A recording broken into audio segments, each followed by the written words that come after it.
Chapter 10:17. No, Dr. Huer is in her husband's room, the nurse replied with a smile. Okay, I got it. Suyu nodded and didn't say anything else. Huamin cut the freshly washed fruit into small, delicate pieces and placed them on a fruit platter with toothpicks. Then, she carefully brought the platter to Qin Chu. She used a toothpick to pick up a piece of honeydew melon and brought it to his mouth. Qin Chu cooperatively opened his mouth and took a small bite. Honey, does it taste good? Huamin asked with a smile. Don't you already know if your husband tastes good or not? Qin Chu chuckled. Can't we just have a nice conversation? Huamin was speechless. Her husband was the best of the best. How could he think so dirty when eating fruit? After a few bites, Qin Chu began to feel tired. Huamin put down his pillow and helped him lie down. Just then, a nurse came in with a drip. Dr. Hua, Mr. Qin needs to change his dressing.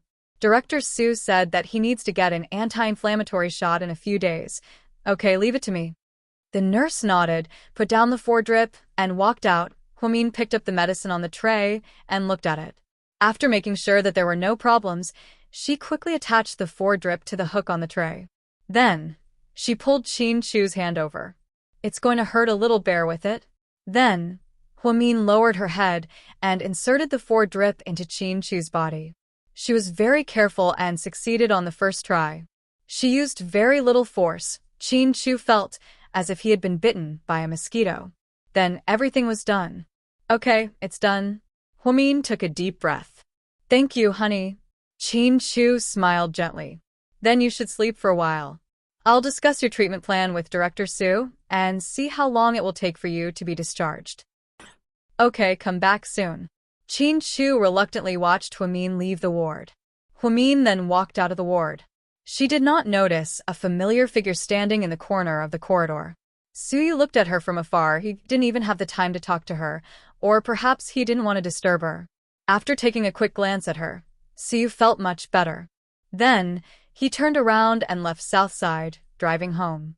By the time Huamin returned from his discussion with Director Su, it was already more than an hour later. When the assistant nurse saw Huamin, she smiled and greeted him. Dr. Hua, has young Master Su left? Suyu is here? Huamin was slightly startled. You didn't know? The assistant nurse was also surprised. When did he come? Huamin asked. About an hour ago. Young Master Su paced back and forth in front of your ward. I thought he went to look for you. I even told him that you were in your wife's ward. Didn't he go? Oh, I see. Huamin fell silent after speaking. More than an hour ago, she was feeding Qin Chu fruit in the ward. She didn't even notice if there was anyone at the door. Maybe Suyu saw her, but didn't say anything to her? Speaking of which, Suyu was a lot more introverted now. He was different from his previous flamboyant personality. If it was before, he would definitely have swaggered in, regardless of what you were doing. Suyu did go to the door of the ward, but he didn't go in. He stood outside and looked in through the glass. Huamin leaned over the bed and fed Qin Chu. Their eyes were filled with love. He felt sad watching them, so in the end, he didn't go in. When he turned around to leave, Suyu walked to the corner of the corridor. He stared greedily at Huamin for a long time until her figure disappeared at the end of the corridor. When he returned to the Su family, his mother was still awake. Lady Su was watching a midnight show. When she saw her son, she immediately walked up and took his jacket. You're home so late. I thought you were sleeping in the condo. Because Suyu's private mansion hadn't been renovated yet, he spent most of his time at the Su family's house and occasionally at the condo. The condo was right next to Imperial Star, so it was very convenient for him to work. No, Suyu said, a little lonely. You? I heard from your grandpa that you agreed to go on a blind date? Lady Su looked at her son and asked gently. Chapter 10:18. Yeah. Suyu nodded, looking a little tired. Don't you hate blind dates the most? Why did you? Lady Su looked at her son with heartache. She was anxious before and wanted her son to get married soon, so she often looked for socialites for her son. But later, she realized that he didn't like any of them and wasn't interested in anything. Lady Su once thought that her son had a sexual orientation problem and worried for a long time. Later, she found out that her son had a girl he liked, but that girl had someone she liked. In the process of getting to know Huimin, Lady Su realized that Huimin was indeed a very good girl. She liked her too, but Huimin's heart wasn't with Suyu at all. There was a saying that you could never wake up a person who was pretending to be asleep, and you could never beat a person who didn't love you. Lady Su felt bad for her son and wanted him to forget. She didn't want to see him in pain, but she found that he fell deeper and deeper. Last time, his old comrade brought his granddaughter over. She thought that there was a chance and said that he knew, but after a few days, Suyu chased her away. He was so impatient that he couldn't even be bothered to send her to the airport. He arranged for Imperial Star's PR department to pick her up. So, he suddenly agreed to go on a blind date with his grandfather. Did her son think it through? Or, I promised Grandpa, so I'll do it, Suyu said listlessly. Then, without waiting for Lady Su to ask more, he turned around and went upstairs. Under what circumstances did he agree to go on a blind date with his grandfather? Was it under the circumstances that his grandfather agreed to get him a military doctor? In the end, it was all for Huimin. He didn't think that there would be a day when he would sacrifice himself for others. When Huimin returned to the ward, Qin Chu was still awake.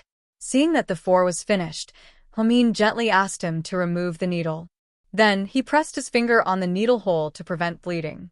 Honey, yes? Don't be so silly in the future. Qin Chu looked at her with heartache. You mean? Huimin didn't know what he was referring to. Operate on me, and live and die with me. Although I don't want to leave you, when it's time to leave, I still hope that you can live well and not do anything stupid. During the day, after listening to Gao Rant's story, Qin Chu's heart was heavy. However, he never had the chance to tell Huimin. Now that there were only the two of them, Qin Chu felt sad, but he still said it out loud. Fine, if you marry me, you won't care about me anymore. Do you want to leave me alone? Huimin pretended to be even angrier.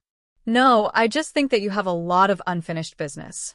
You still have Jixin to take care of, you still have your mother to repay, and you still have your biological parents to find. Anyways, you still have so many unfulfilled wishes in this world. How can I bear to let you leave with me? Qin Chu was a man of few words. He rarely spoke in long paragraphs to you. Therefore, when Huimin heard this, he was deeply moved. Don't even think about leaving me.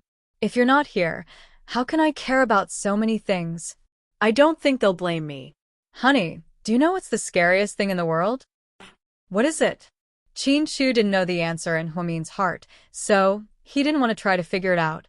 The scariest thing isn't not being able to have it. It's losing it after having it.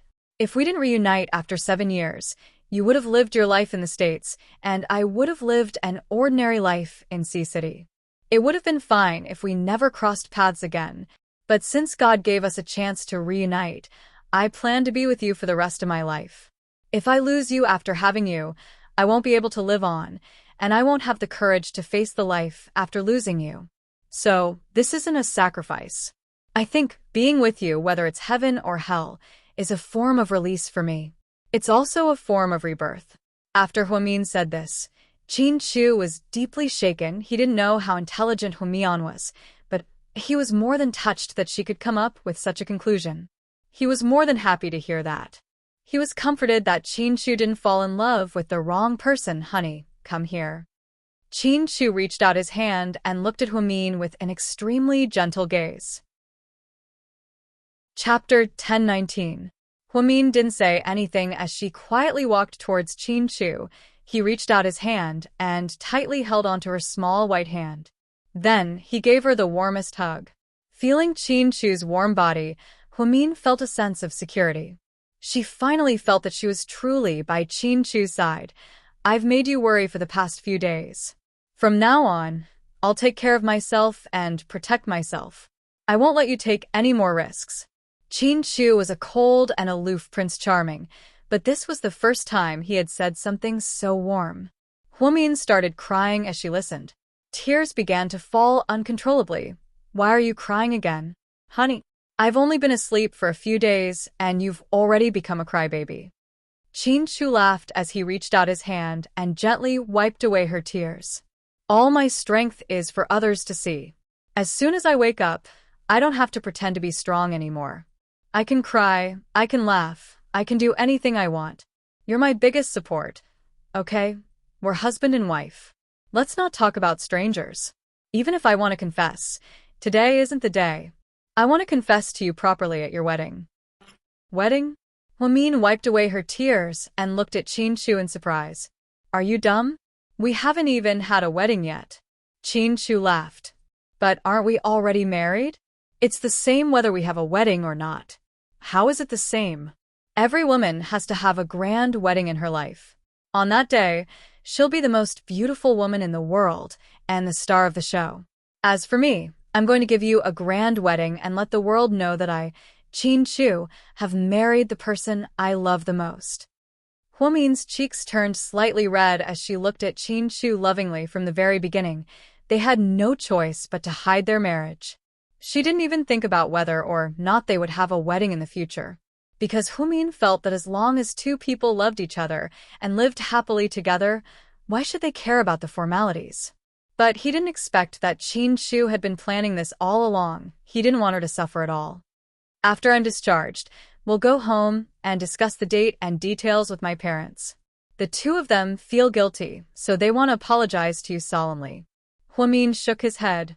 Although they were wrong, since they are my elders, I won't hold it against them. Why should I ask them to apologize to me? Wouldn't that be killing me? I've always felt that when it's possible to make mistakes, one should spare them. Don't make things difficult for others, and don't make things difficult for yourself. Just do as you wish. Huamin's temperament had always been so indifferent. He always exuded a mature and steady aura that did not match his age. Therefore, she could take care of many important matters and shoulder many burdens by herself. You're too calm, so sometimes people can't help but bully you.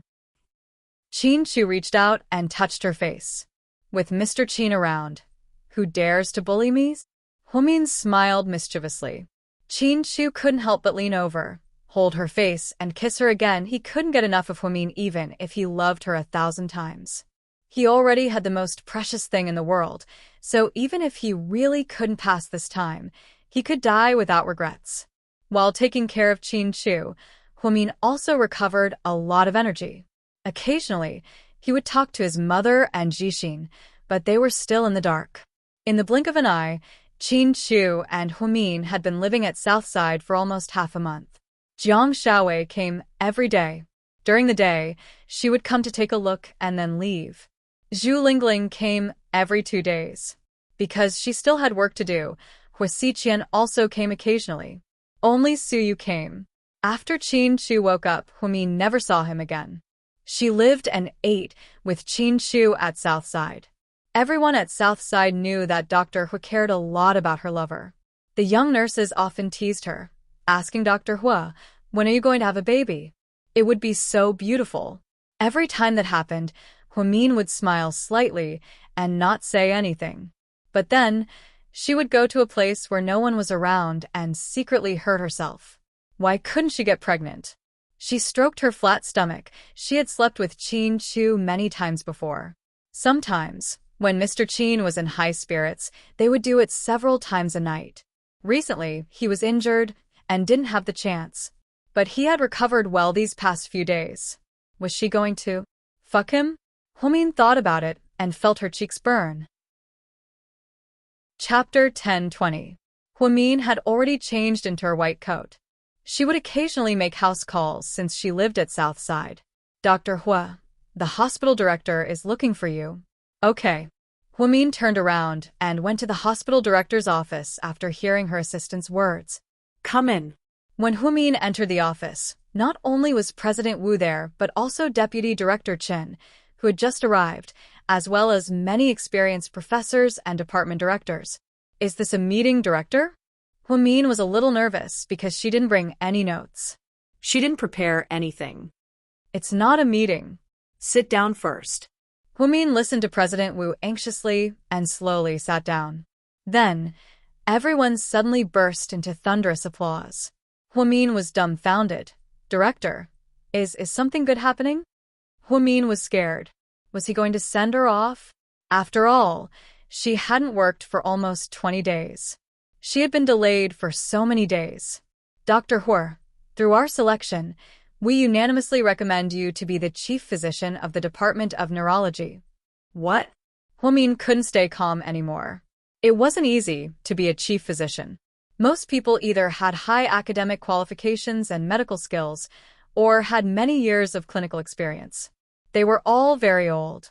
Currently, in the entire province, there wasn't a single chief physician younger than 40 years old. However, Huamin was only 24 years old and she looked very young. Dr. Huer, congratulations on becoming a chief physician. Director Li looked at her with a smile. Director Li, what about you? Huamin knew that it was impossible for a department to have 2 chief physicians. Director Jiang of the Department of Neurology at the first hospital just retired. I'm going there. You'll continue to stay at South Side. But, President Wu, I can't do it. I'm too young. I can't take on this responsibility. Huamin was really panicking. Why did she feel that she wasn't qualified enough? Director Wu looked at her and said slowly, Huamian, don't be afraid. We've been observing you for a long time. You're calm and steady, and you've managed the neurology department well. When Director Li wasn't around, you were able to deal with all kinds of problems. Most importantly, we've done one-on-one interviews with the patients you've treated. Out of the 50, 48 of them had nothing but praises for you. The remaining 2 aren't disapproving of you, but they're still recovering, so they haven't made any comments yet. As the youngest doctor in the neurology department, not only are your treatment plans brilliant, but you're also able to perform the most difficult surgery for your loved one.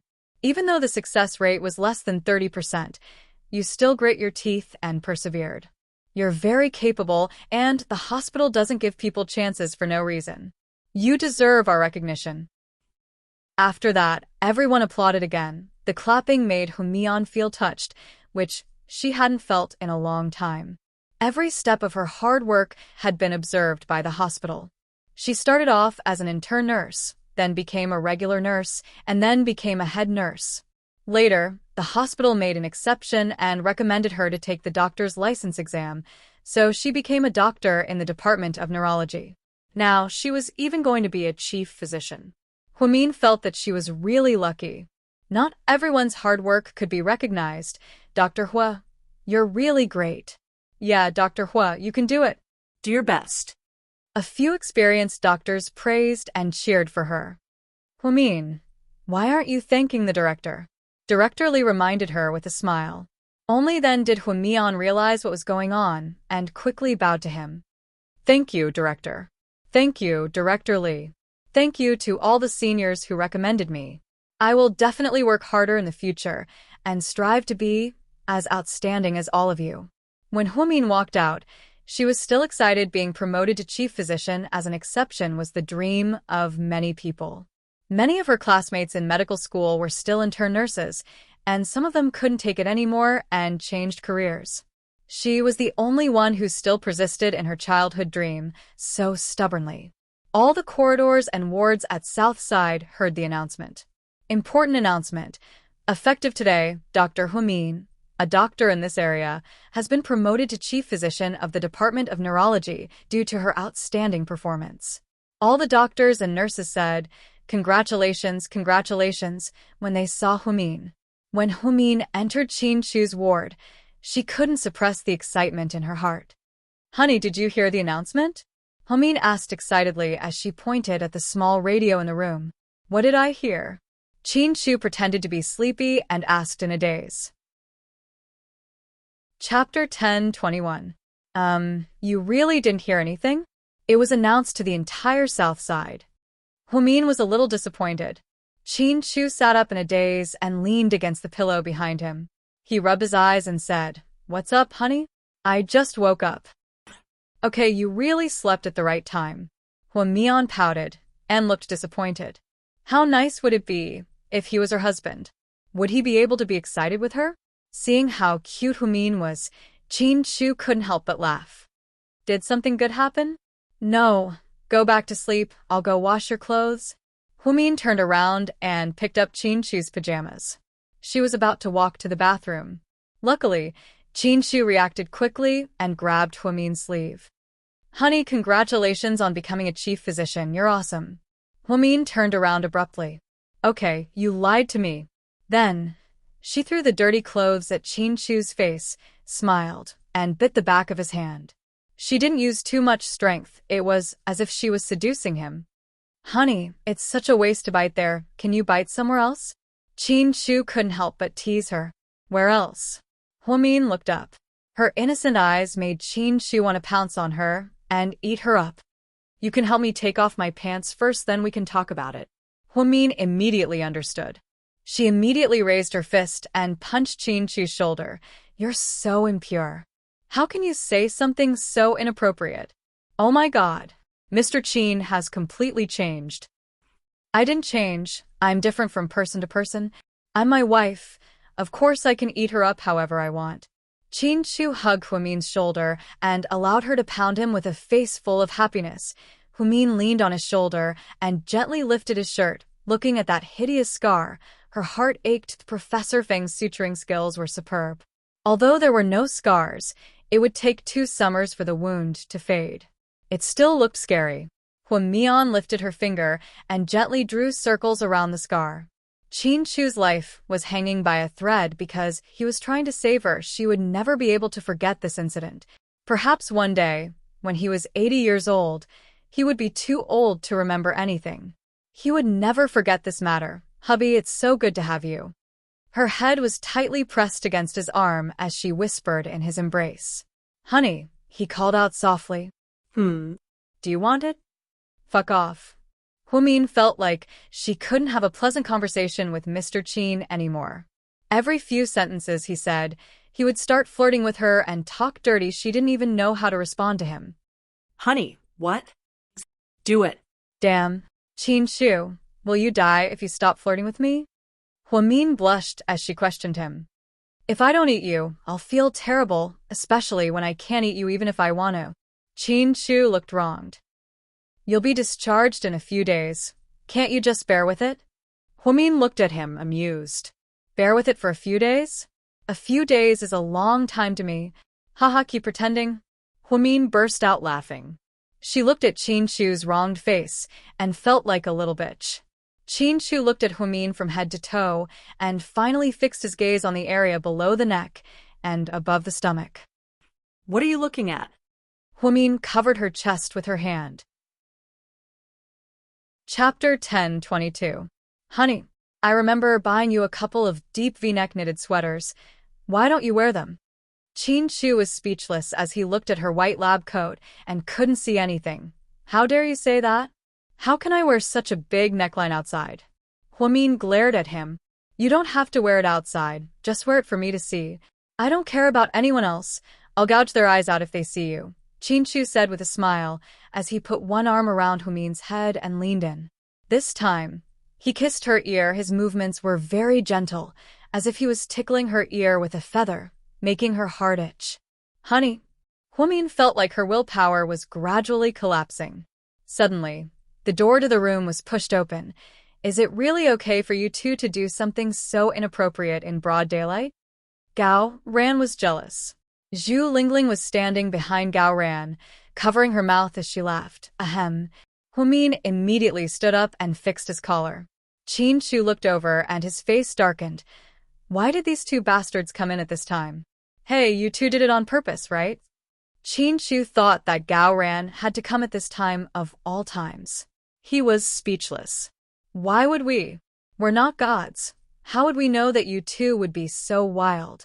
It's broad daylight. Not only did you not block the curtains, but you also didn't lock the door. Io.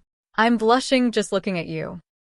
Don't pretend to be innocent. There's no such thing as blushing. Someone who is obsessed with AV since middle school would blush. Are you kidding me? Qin Shu directly exposed Gao Ran. Zhu Lingling glanced at him with a funny look in her eyes. Huamin also laughed as she looked at Gao Ran, who was embarrassed by Qin Shu. Ahem, don't talk nonsense, Qin Shu. Let me tell you, I don't know any of those Japanese names, such as, I don't know any of them. Fuck, you're so much better than the ones I know, you little yellow man. Zhu Lingling angrily stepped on Gao Ran's foot. Her high heels pricked his foot. Oh my god, It hurts. We can't turn against each other just because of Qin Chu's words. We're on the same side. We have to work together to fight against the Qin Chu couple. Who's on the same side with you, little Gao? Zhu Lingling yelled. Huamin couldn't stop laughing, and she gave her husband a thumbs up. Mr. Qin, you're amazing. You managed to turn my Lingling against you with just one sentence. Qin Chu, you're so inhumane. It's immoral of you to betray your brother. Qin Chu put his hands behind his head and slowly replied, I'm not betraying you. I'm just reminding Zhu Lingling that you're very skilled and that you've learned all kinds of martial arts since you were young. So, if she follows you, she'll be able to eat meat. Gao ran. Zhu Lingling. Huamin laughed so hard that she almost wanted to prostrate herself at her husband's feet.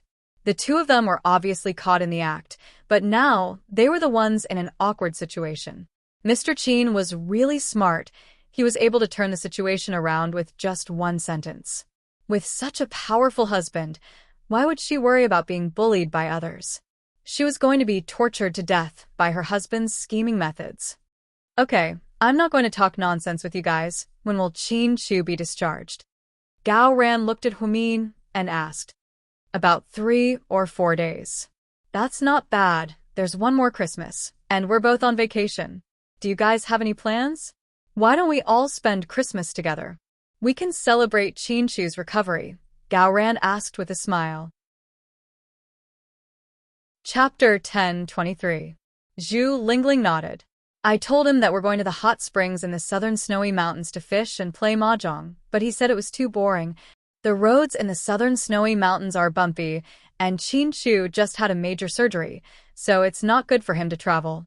Huamin nodded. Then let's have a barbecue party at home, or something. Gao Ran suggested. What do you think, honey? Qin Chu looked at Huamin lovingly. Sure, I think we can have a Christmas party and do some cosplay. What do you think? Huamin suggested with a smile. Hey, that's great, I like it. I liked that look when I watched Angelina Jolie's Sleeping Spell. I want to cosplay that look, it's perfect. So, why don't you just say that you want to cosplay as Snow White's stepmother? Huamin immediately insulted her. Oh, so you're Snow White's stepmother. You don't have to cosplay, you'll just be yourself. Gao Ran continued to insult Zhu Lingling. She was so angry that she pinched him. Ouch. Be gentle. Are you trying to murder your husband? Go away. Whose husband are you? Are you shameless? Zhu Lingling immediately retorted. Are you two flirting? It seems like you've been making fast progress lately. Huamin interrupted with a smile. Gao Ran immediately changed the subject. Then it's settled, right? We'll start on the 24th and do it from Christmas Eve until Christmas Day. What do you think? Sure, you guys can come to my house. South Hill Manor is perfect for parties. It's perfect. Huamin warmly invited them. Zhu Lingling clapped her hands excitedly and said, That's great. I want to take more pictures and show off on my WeChat moments. That's a good idea. I'll help you show off and fly with you. Gao Ran patted Zhu Lingling's head lovingly. The four of them laughed and continued to tease him. At noon, Huamin ordered exquisite takeout. The four of them ate and chatted in the ward. During this time, they talked about the mastermind of this incident. Gao Ran said that Zhou Guanghui and the remaining members of the gang had been executed. The scar-faced man had died in the gunfight. The only one who hadn't been caught was the mastermind behind this incident, which was Zhou Guanghui's godfather, Wang Kuan. Qin Chu's expression was calm. There's no need to look for him. Just close the case. Leave that person to me. Don't tell me you're going to. Gao Ran looked at him and hesitated. Qin Chu didn't say anything either. For some reason, he didn't say anything in front of Huamin and Zhu Lingling.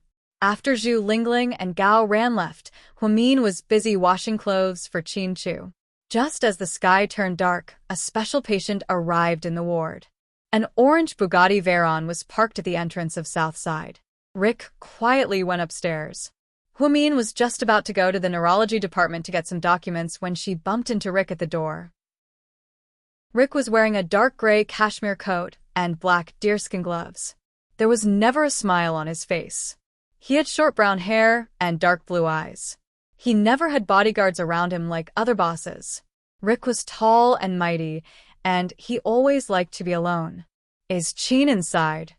Yes, Huamin replied. Rick nodded, knocked on the door, and walked in. Huamin felt like Qin Chu and Rick always had a lot of secrets between them. With her around, it was inconvenient for the two men to talk. So, she didn't go in. Instead, she went to the neurology department. Rick. Seeing Rick walk in, Qin Chu put down the book in his hand. How are you? He asked. I'm recovering very well. I didn't die from a disaster. I knew you'd be fine. Rick seemed to have a lot of confidence in Qin Chu. Then, he took out a few photos from the pocket of his coat and handed them to Qin Chu. The man in the photos died a horrible death. His head was covered in blood. Most people wouldn't be able to stand these photos because they were too gory. However, Qin Chu calmly flipped through the photos. His eyes were calm and unperturbed. Chapter 10:24. My brother tracked his whereabouts in Australia and trapped him in a motel. He shot him in the head. Thank Lino for me. Qin Chu nodded. After confirming that the mastermind behind this incident, Wang Kun, was dead, Qin Chu felt much better. At least he and Huamin didn't suffer for nothing. Now they had their revenge. Gao ran and the police couldn't easily cross borders to arrest people, so Qin Chu used other methods. His way of doing things was to return the favor tenfold if someone offended him, but I've already retracted my men from Dong Tao Town, as you said. Do you still want to investigate? Yes, but I'll put it aside for now. I'll investigate it myself once I've recovered. Qin Chu knew that Dong Tao Town was a complicated place. If he wanted to investigate Huamin's background, it wouldn't be enough to rely on his subordinates. They would be sending themselves to their deaths. He had to do it himself. Even though I didn't find much, there's something suspicious. The tracker I left in Dong Tao Town showed that the town's communication device has been in contact with foreign countries. I can't find the exact location, but the signal is definitely from overseas. So you have to be careful. Once there's contact with foreign countries, things get complicated. Your enemy could be the mafia, the cult of the dead, or even terrorists.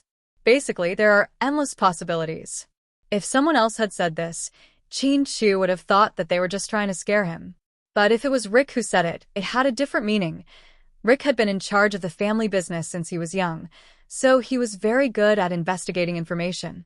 If his equipment couldn't find anything, it could only mean that the other party was even better. Then what kind of secret was hidden in a small town like Dong Tao Town? What kind of foreign power was it related to? Could it be Huamin's biological parents were overseas? Qin Chu went into deep thought again. Huamin went to the neurology department to take over some of the documents left behind by Director Li and prepare for her official return to work. When she returned to her post, she was the youngest chief physician in the entire province, or even the entire country. Her colleagues no longer addressed her as Dr. Hua. Instead, they addressed her as Department Director Hua. Although it sounded old, she enjoyed it very much. Being an outstanding doctor was her lifelong dream. After finishing his work, Huamin returned to the ward. He wanted to ask Qin Chu what he wanted to eat. Did he call from the hospital cafeteria, or did he order food? Song Yisher came at this time. Qin Yuman rarely came to GK because he was helping Qin Chu take over GK. Lady Qin would occasionally visit during the day, but because she was too embarrassed to face Huamin, she didn't visit as often. Song Yisher was quiet for 2 days. Huamin thought that she would not come again. Unexpectedly, not only did she come, but her mother also came. The mother and daughter brought an exquisite food box, which was filled with steaming hot food. Qin Chu, how's your recovery going? Lady Song asked with a smile. Thank you, Auntie Song. I'm fine now. I'll be discharged soon. That's good, that's good. Ever since your accident, Sure couldn't sleep at night. She always talks about you and cries whenever she talks about it. Look, her eyes are swollen. Lady Song dragged Song Yisher over. As expected, Song Yisher's eye bags were very obvious. She smiled at Qin Chu, embarrassed. Thank you for your concern. My husband will be discharged in 3 days. You don't have to come back and forth. It's quite troublesome, Huamin interrupted. Lady Song ignored Huamin and took over the food box. Sure said you like fish. This morning, we went to the market to buy some base. We steamed one and stewed the other. Which one suits you? Chapter 10:25. I don't like fish anymore, Chin Chu replied faintly. Song Isher froze. But Mama Chin said you really like it. Maybe my mom misunderstood me. Thank you for your kindness, but my wife loves fish. She likes all kinds of seafood. Mian, thank Auntie Song. Humin immediately understood what Chin Chu meant and smiled at Lady Song. Thank you, Auntie Song. If Chin Chu doesn't want to eat, then I'll eat. I won't let your efforts go to waste. Upon hearing Humin's words, Lady Song and Song Isher's expressions turned ugly. However, they were too embarrassed to say that they didn't want Humin to eat. Thus, they handed the food box over. Humin opened it and sneered. The amount of rice and fish was clearly only enough for one person. It seemed like they didn't prepare a portion for her. Luckily, her husband was smart enough to ask her to get the fish. Chin Chu, you need to rest and get better soon, Song Isher said gently as she looked at him. Thank you. Chin Chu looked down and didn't want to look at her face. Chin Chu, your Uncle Song said on Christmas Eve, we'll treat you to dinner. You'll be discharged by then, so you should come with your parents. The three of you are perfect. I can prepare extra portions for the three of you. Lady Song's meaning was obvious. Only Chin Chu, Chin Yumin, and Lady Chin were allowed to go. She didn't want Humin to go, obviously. She excluded Humin. Humin looked at her and found it funny. It seemed like this old lady was going to help her daughter steal Humin away. Even a mayor's wife wouldn't be so arrogant if she dared to say something like that in front of him. It's okay, Auntie Song. My wife and I invited a lot of our friends to a party at home for Christmas. Party? That's good too. Young people all like this. Sure. Why don't you come too? Lady Song acted according to the situation and glanced at her daughter. Song Isher looked at Chin Chu innocently and asked, Chin Chu, can I go? Chin Chu was in a bit of a dilemma. He didn't understand. Why did she still take the initiative to come when he had already made things so clear? Therefore, he looked at Humin beside him. Humian smiled. Sure. But our theme for that day is to cosplay as a villain. If you come, remember to cosplay as a villain. Otherwise, you won't fit the theme and won't be able to have fun with everyone. Okay, thank you, Humin. Song Isher smiled. As long as she could get involved, why would she care if the cosplay character was evil or not? Auntie Song, I'm a bit tired. I'm going to sleep first. My wife can take care of you. With that, Chin Chu lay down and turned his head away from them. It was obvious that he was asking them to leave. Humin looked at Lady Song politely. Do you want to eat an apple? Sure, peel one for me right now. Lady Song didn't like Humin, so she decided to torture her. Unexpectedly, Humin took out an apple from the bag and handed it to her. Apple skin is the most nutritious. Eat it directly. Also, don't wash the apple when you eat it. Although there are pesticides on it, there aren't many of them. If someone dares to eat an apple like this, they'll fight the poison and their immune system will increase. Nonsense. Do you want me to die if I don't eat it? Lady Song was so angry that her face turned green. Humin, are you kidding? Song Isher looked at her with a smile. Of course not. I'm a doctor. I know a lot about pathology. I won't blame you if you don't understand, Humin said in all seriousness. Chapter 10:26. Humin smiled like a blooming flower. He thought to himself, you and your daughter can pretend to be innocent, but I can too. Nonsense. What kind of doctor are you talking about? It's bad enough that you didn't peel the apple, but you didn't wash it either. Humph, I'm not eating anymore. Let's go, sure. Lady Song was furious. She dragged her daughter out of the room and didn't take the apple from Humin's hand. After they left, Humin sat down on the edge of the bed with a smile on his face. Honey, get up. She's already gone. Stop pretending. Honey, why did you ask Song Isher to come to a party? You could have just said no. Chin Chu completely rejected this hypocritical woman. He only felt disgusted by her. She wants to have fun, right? Then let her come. I promise she'll have the most unforgettable Christmas of her life. Humin smiled that night. Even Jiang Shaowei and Zhu Lingling wouldn't let Song Yishe off the hook so easily, would they? Honey, you've become more scheming. Qin Shu gently reached out his hand and pinched Huamin's chin. I'm just following my husband, okay? Huamin responded with a smile. When it came to scheming, no one was as scheming as Qin Shu. She was just a child's play, right? 3 days later, Qin Shu was discharged from the hospital. Huamin drove Qin Shu back to South Hill Manor early that morning. Uncle Li ordered the maids to make dozens of exquisite dishes. Huamin and Qin Shu could finally have a quiet meal at home. They thought they could spend the night at home, but at noon, Assistant Yang came to South Hill Manor. Sir, Yang was so excited to see Qin Shu that he almost cried. Why are you here? Qin Shu was surprised to see him. You should go back now. The old chairman is too old-fashioned, and no one is used to him. Over the past few days, the company has been in turmoil, and a lot of executives want to resign because everyone says that GK is done for. Little Yang was also under a lot of pressure. It's only been a few days. Didn't my dad handle it very well? The old chairman's style is different from yours. He's forced to stop a lot of projects. Plus, he's old and obviously can't keep up with the pace of things. During meetings, he's always distracted. Everyone's saying that GK has no future after you, and a young lady left because of the conflict between you and the chairman. That's why 3 other senior executives resigned this afternoon. Even I can't hold them back anymore. It's that serious? Huamin was also slightly startled. Qin Shu had just eaten a few mouthfuls of food when he immediately put down his chopsticks. I'll go now. Honey, I'll stay with you. Huamin stopped eating and stood up with Qin Shu. The long-awaited Maybach appeared at GK's headquarters. Everyone immediately stopped making a fuss. President Qin, Mrs. Qin. Hello, President Qin, Mrs. Qin. On the way, the employees excitedly greeted them. They also began to talk about it in private. It seems like all the rumors before were fake. The president and chairman really didn't get along, and he took Mrs. Qin to live abroad.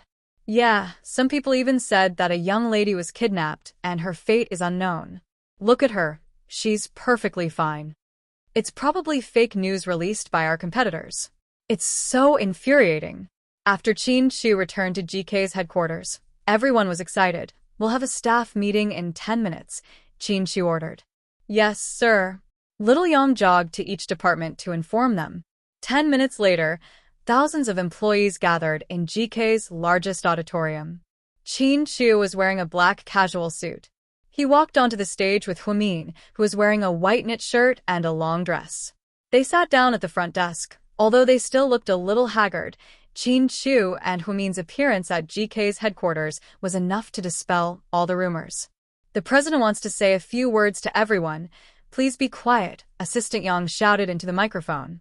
The entire auditorium fell silent. Qin Shu picked up the microphone and looked around. Huamin stood beside him. He opened a bottle of water and placed it next to Qin Shu's hand. He was extremely considerate. Everyone held their breaths, waiting for the president to come back and say something. Chapter 1027. In today's meeting, I want to clarify 3 points. First, the chairman came back to the company as a temporary replacement. My wife and I had to deal with some important matters, so we didn't have time to come back. Second, rumors stop with the wise. As employees of GK, don't damage the company's reputation with false rumors. This is the end of this matter. If you hear any more rumors in the future, you will not be forgiven. Third, for those of you who want to resign, you have 1 night to consider whether or not you want to withdraw your resignation letter. If you insist on leaving, it's up to you. If you want to stay, the door will still be open. If you want to leave, then I wish you all the best. That's all. Thank you, everyone.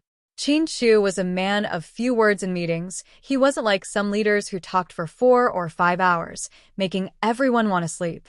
In the past, all high-level meetings were the same. After everyone expressed their views or opinions, Qin Shu would conclude with a few sentences.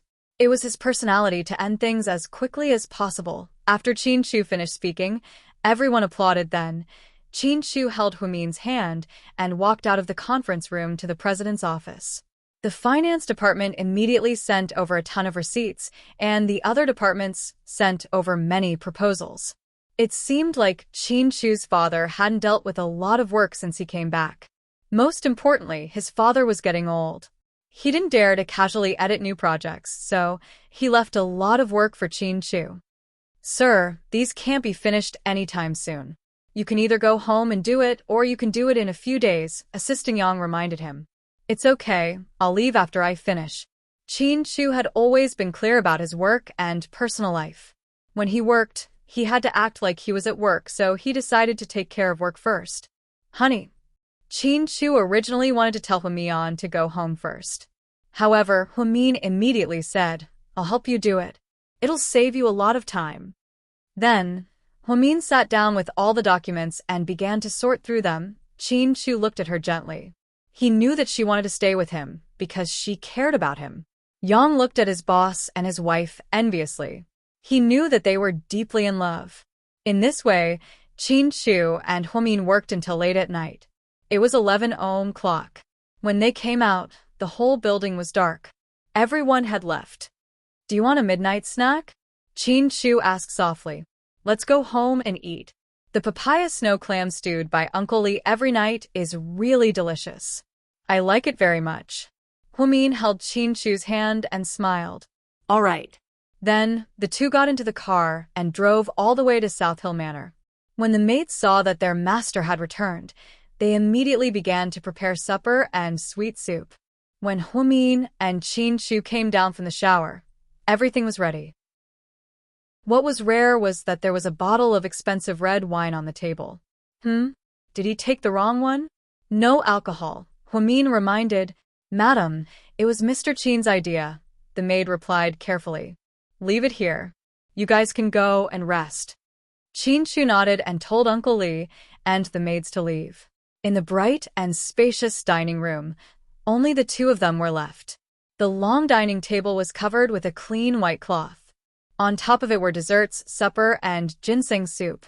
There was also a fruit salad and a bottle of red wine. "Honey, you asked for the red wine. Let's have a drink?" Huamin asked uncertainly.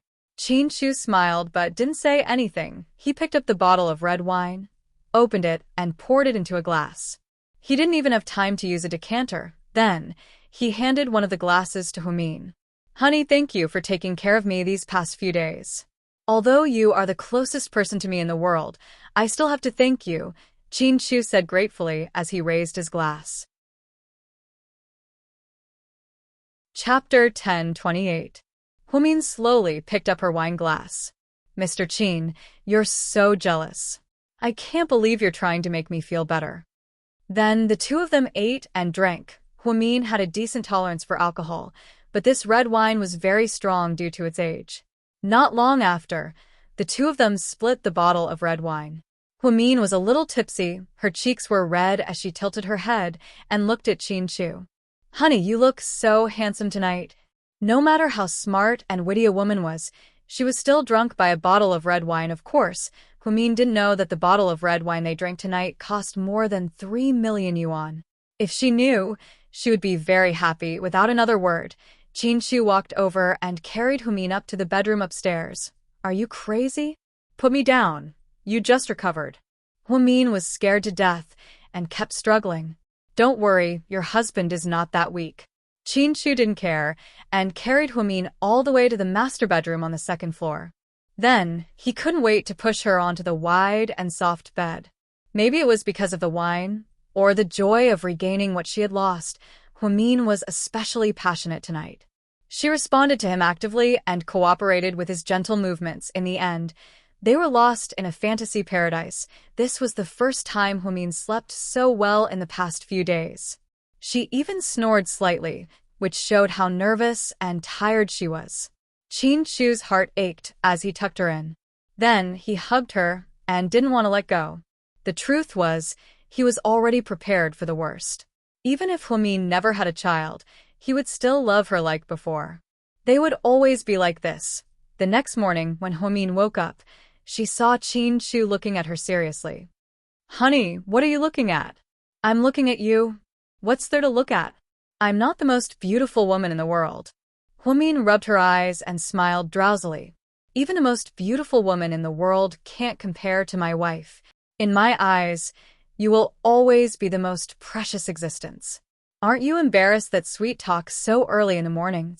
Huamin smiled shyly. Then, she sat up and leaned against Qin Chu's shoulder. She took out her phone and took a morning selfie. However, he didn't pat her face. Instead, he patted her hands. 2 hands with their fingers interlocked. She posted on WeChats and Weibo. "The best of you, the best of me," she said. "This is the best of us." Is the best of us, sure. The public's loves. Mean, ofs to herself. Wow, this is the first time GK's young madam has publicly displayed her love. It looks like all the rumors about them being on bad terms and getting a divorce are just rumors. They're getting along very well. Yeah, I have a relative who works at GK. He said that they were holding hands at the staff meeting yesterday. There's no such thing as a divorce. You guys should disperse and stop spreading rumors. Didn't they say that a young lady was getting a divorce because she didn't have children? But it doesn't seem like it. I've always thought that President Qin really loves his wife. I heard that she's his first love. Congratulations. The netizens all expressed their opinions. Jiang Shaowei saw the post and immediately reposted it on her Weibo account. She even song Yisher and said, "Dear Shir, I hope you can find a man as good as Qin Chu. I hope there's a man who loves you as much as Qin Chu loves Huamin." It was such a beautiful blessing, but Song Yisher was so angry that she couldn't even eat breakfast. Jiang Shaowei, she's too much. Song Yisher threw down her chopsticks and ate less than 2 bites of her omelet. She was purposely trying to disgust her. Shir, why aren't you eating? Lady Song immediately asked when she saw that her daughter was unhappy. "Mom, I don't have an appetite. I'm going to school." Then, Song Yisher grabbed her bag and walked out of the house. She got into her car and drove to school. On the way there, she called Lady Qin. "Mama Qin, what do you want for lunch? I'll buy it for you." "It's okay, Shir. Qin Chu and his wife are coming home today, so we're having a family dinner." Lady Qin sounded quite happy. Song Yisher's face turned even uglier when she heard this. Chapter 10:29. Family dinner? Mama Qin, don't you hate Huamin the most? Why are you having a family dinner? Song Yisher probed. I didn't like her before, but this time, she did a lot for Chu.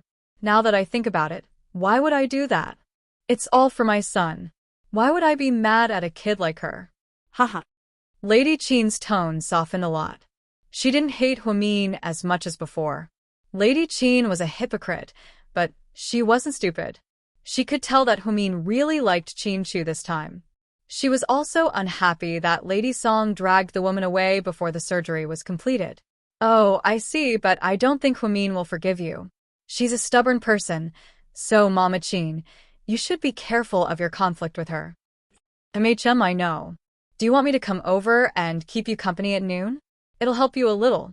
Don't let yourself be taken advantage of, just like how you were pushed down by those bastards at his house last time.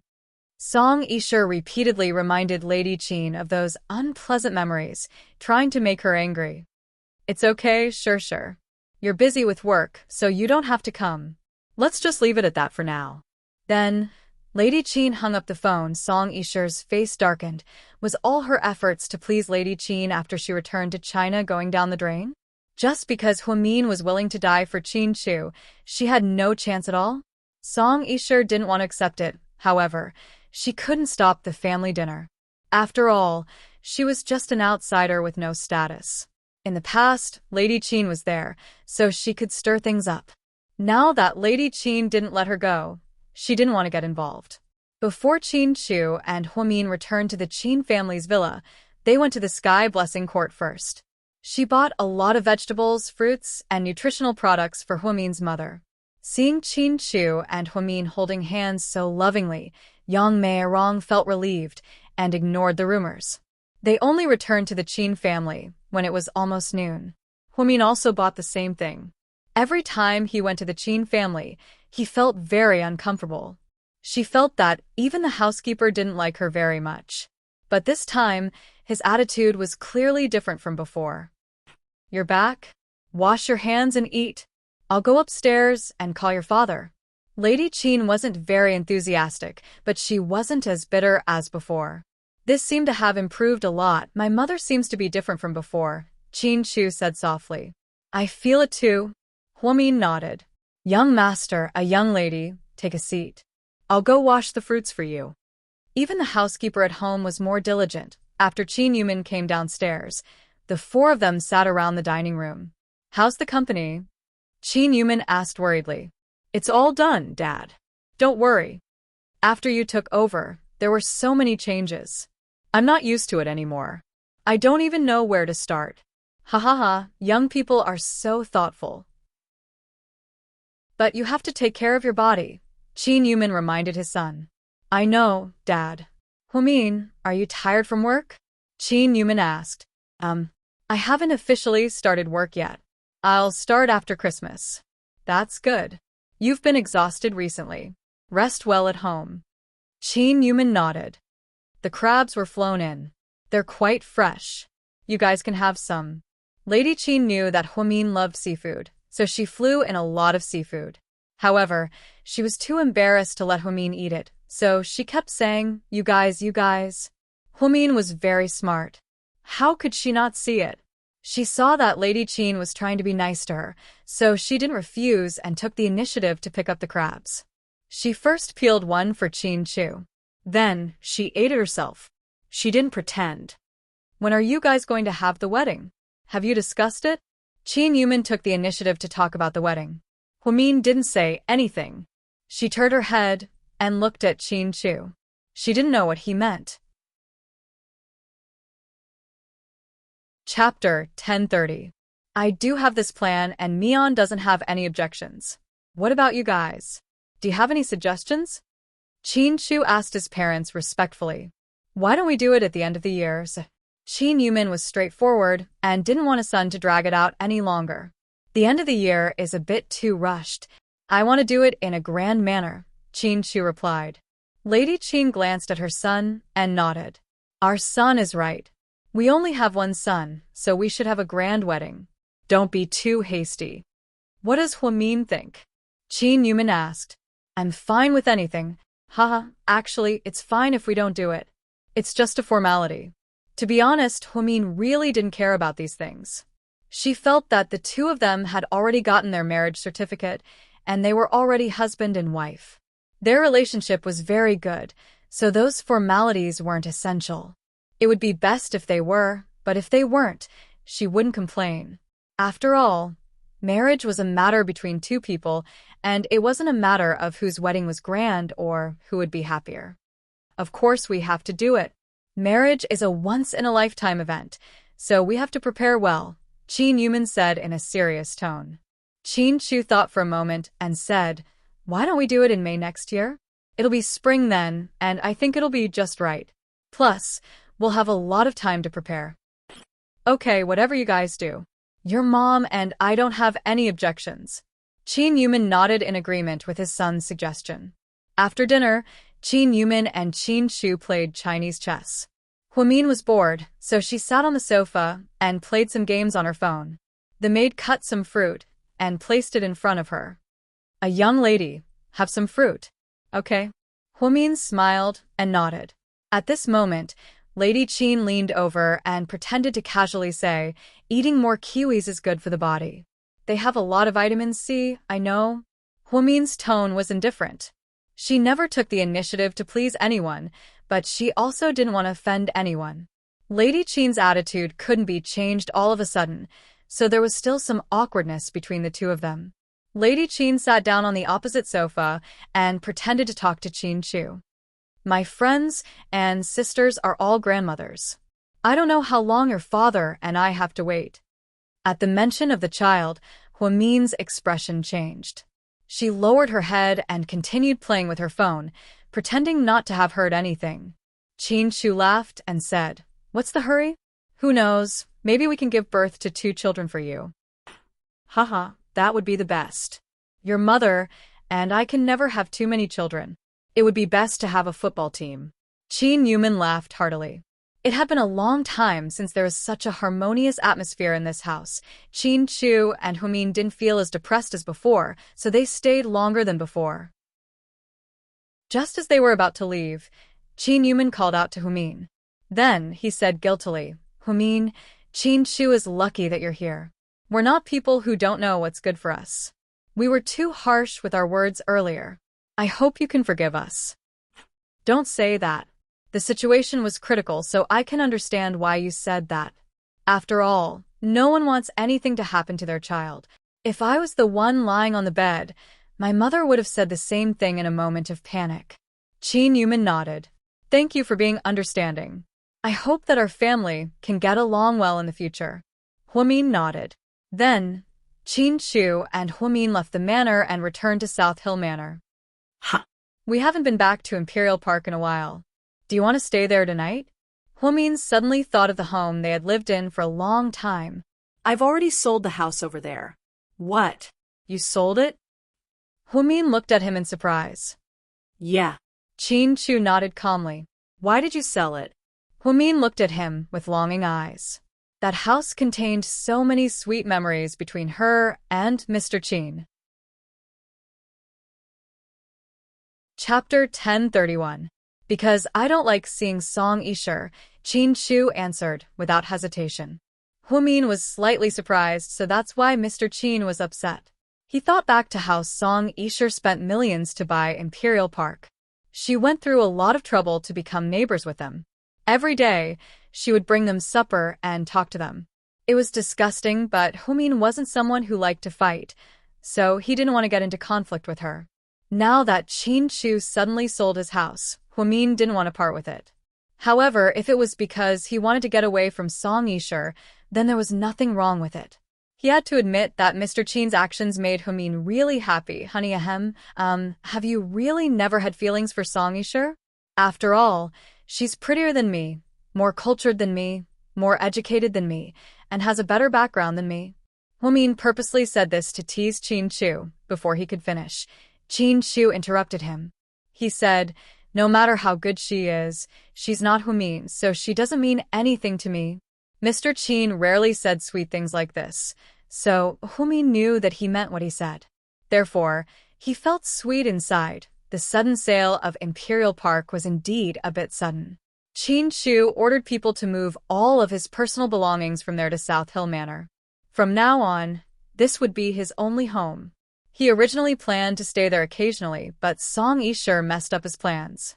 Song Yisher didn't know that Qin Chu and Humian were moving. That night, when she saw that the lights were on, she thought that they were living there. Therefore, she bought some snacks and beer and went up to press the doorbell. Who are you looking for? The person who opened the door was a big, burly man with a bare upper body. He looked quite fierce. Song Yisher wasn't prepared for this, so she was startled. Excuse me, isn't the owner of this house surnamed Qin? Song Yisher asked weakly. Oh, no, I just bought this house. It's in the hands of an agent. The big man's voice was very loud. Oh, I see. Song Yisher realized that the house was sold, but she didn't know it at all. Beauty, you know the owner of this house. Come in and have a seat. Let's have a good chat. The burly man saw that Song Yisher was quite beautiful, so he flirted with her. No need. Song Yisher was so angry that she immediately turned around and went downstairs. Then, she returned to her room. She had spent a lot of money to buy Imperial Park, just to have more chance encounters with Qin Chu, but now, everything was ruined. His home in South Hill Manor was a standalone villa with no neighbors within a 10-mile radius. Therefore, even if she wanted to continue living with him, there was nothing she could do. The losses outweighed the gains. She picked up her phone and dialed a number. Contact an agent for me tomorrow. I want to sell my house. That night, Song Yisher didn't stay at her place. After hearing that Qin Chu had sold his house, she was no longer in the mood to stay. She drove back to the Song family in the middle of the night. Song family mansion, baby. Why are you home so late? Lady Song was in the middle of putting on a face mask. She was quite surprised to see her daughter home. Yeah, I'm not going to live there anymore. I'm going to sell the house. What? Sell it? Didn't you just buy it? Yeah, but Chin-Chu already moved out. What's the point of continuing to live there? Song Yisher only didn't pretend to be a goddess in front of her mother. She didn't speak in a good tone, and sometimes her attitude was bad as well. However, Mr. and Mrs. Song were used to it. After all, she was the apple of their eye, and they were afraid that she would melt in their mouth. Chin-Chu moved out? Lady Song was a little surprised. Let's not talk about this anymore. I feel uncomfortable. Oh, Fianam, do you know a good tailor? Song Yisher changed the topic. Chapter 1032. You're going to make clothes? Yeah, I'm going to a party for Christmas. I have to be the most outstanding one and attract everyone's attention. I can't lose to Huamin. I want to win. That's easy. I know all the best tailors in the city. Tomorrow, I'll call them over to make clothes for you. Just tell them what you want. I guarantee that you'll be satisfied. Lady Song was 100% supportive of her daughter. Even though she knew that her daughter was going to ruin someone else's marriage, she still indulged her daughter. There was only one person in the Song family who understood the situation, and that was Mayor Song. However, Mayor Song was very busy and often went on business trips. Therefore, he didn't know what the mother and daughter were doing. Inside Tang Chuan's private mansion, a small party was held. Many hot bikini beauties swam and drank in the pool in the middle of winter. Fortunately, the water in the pool could be heated. These rich people really knew how to enjoy themselves. They could do whatever they wanted regardless of the season. Tang Chuan was one of the more fickle ones among Suyu's buddies. He always changed women and wasn't true to any one of them. They were the kind that could afford to play and let go. As for the family business, the Tang family was very big and had many members. Tang Chuan's brothers and sisters were all well-known entrepreneurs. Therefore, when it came to him, he only cared about eating, drinking, and having fun. This was more relaxed than Su Yu and Wei Liao. The Tang family could easily make a few billion for him to pass the time. In the past, when he was bored, he even opened a venture capital company and some bars. Later, he felt that managing the company was too tiring and too worrisome. He simply stopped doing anything and just ate, drank, and had fun all day long. However, he would always have an endless amount of money. Just his shares in the Tang family alone made him an endless amount of money every year. Therefore, he basically didn't know what his life goal was. He was born without a goal. Tang Chuan patted the butt of the beauty in his arms. Good girl, go play for a while. I'll talk to Lord Su. Remember to look for him later? The beauty got up reluctantly. Before she left, she even winked at Tang Chuan. She was afraid that she would lose his favor. He watched as the girl swayed her hips and left. Suyu glanced at Tang Chuan helplessly. You've been playing for so long. Aren't you tired? I'm not tired. It's very interesting. I'm never tired of it, Tang Chuan said with a smile. Suyu was also speechless. Tang Chuan had been dating different women since he was a teenager. These people were comparable to human traffickers. He had handled at least 80 women, if not 100. However, none of them were sick of it. Some of the rich Ansha family members who used to hang out with Tang Chuan had turned over a new leaf. Some of them got tired of playing and changed their sexual orientation to play with men. However, he was still as extravagant as ever. It had to be said that it was a form of single-mindedness. I really admire you. Suyu commented. Ha ha ha, that's why I said that I'm a kind of single-minded person in a certain aspect. Lord Su, take a look at these girls. Do you like any of them? No. Suyu didn't even look at them, and directly rejected them. Impossible. Take a good look. I carefully selected these girls. Their body proportions are perfect, and their looks are top-notch. They're not the kind of freaks who have undergone plastic surgery. Most importantly, they're relatively clean. You know what I mean. After speaking, Tang Chuan winked at Suyu and gave him a hint. It's okay. You can keep them for yourself. You don't have to worry about me, Suyu said as he sipped his beer. All right. Do you have any plans for Christmas? Not yet. I don't know if the company has a movie coming up. I haven't had time to look at the schedule yet, Suyu replied. Wei Liao and his wife received an invitation from Huamin. I heard that on Christmas Eve, Huamin is holding a party at South Hill Manor. I heard that it's cosplay, Tang Chuan said excitedly. Chapter 1033. Oh. Lord Su's reaction was very indifferent. He knew that whatever Huamin held had nothing to do with him, and he wouldn't be invited. So, he really didn't invite you? No, Suyu replied. Huamin is a bit too heartless, isn't he? Who was the one who found her the military doctor when her husband was in surgery? Who was the one who didn't sleep for 3 days and 3 nights, running back and forth in the hospital?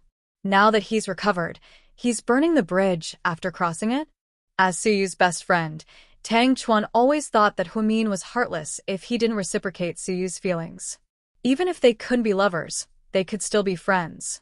At the very least, he should thank Suyu or something.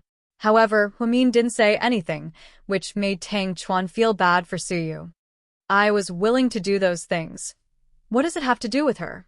Don't put the blame on her. Suyu even defended Huamin. Lord Su, I don't understand how you fell into this woman's trap. I don't understand either. Suyu smiled bitterly. Damn it, you're so annoying. Even I feel bad seeing you like this. If it were up to me, you should hurry up and find a new woman. It's okay if you don't have feelings for her. Feelings come from sleeping with her. Lin Na, come here. Tang Chuan waved his hand and called over a sweet-looking girl with waist-length hair and a light blue bikini. Young Master Tang. The girl smiled sweetly. Come, keep Lord Su company. Tang Chuan pointed at Suyu and said. The girl immediately understood. She walked behind Suyu and massaged his shoulders. Suyu immediately stood up awkwardly. It's okay. Young Master Su, did I do it wrong? Or was I not strong enough? The girl looked innocent. None of them. You guys have fun. I'm going back first. Hey, come back. I prepared a party for you tonight. Tang Chuan stood behind him. No matter what he said, Suyu insisted on leaving. This was completely different from the previous Suyu, young Master Tang. I heard that young Master Su isn't like this. It was the first time for the girl to see Suyu being so cold, so she was quite disappointed. If she could spend the night with Suyu, she would be rich. It was said that many A-list actresses in Imperial Star used to be spoiled by Suyu, so now they could do whatever they wanted in the entertainment industry. He wasn't like this in the past. Later, he met someone. Sigh, let's not talk about it. I feel sad for him. Tang Chuan sighed again and again. He felt sorry for Suyu because he could not walk out of the emotional prison. In fact, Suyu didn't feel sad at all. Instead, he felt that his life had become more fulfilling after meeting Huamin. In the past, he was like a walking corpse, living every day in a daze. No matter how much money he spent, he couldn't buy a little bit of happiness. Now, he had something to look forward to every day. Even if he just glanced at her Weibo, he would feel happy. He was like a teenager who had just fallen in love, unlike others, so he spent his youth in the army. There were no girls or school beauties there. There were only a group of strong men. They only faced hellish training and life and death tests. To him, Huamin was the first girl he fell in love with. It was like she was his first love. Although it was one-sided, it made him taste the joys and sorrows of life. Sometimes he greedily thought that if only God would give him a little chance. How good would it be to have Huamin by his side for a while, even if Huamin left in the end? But at least she would leave him with a good memory. Now, to Suyu, the most precious memory was the time when he was recuperating at Southside. Later, he even thought about whether or not he should go back to Southside and injure his ligaments. However, Huamin was no longer the head nurse of the orthopedics department.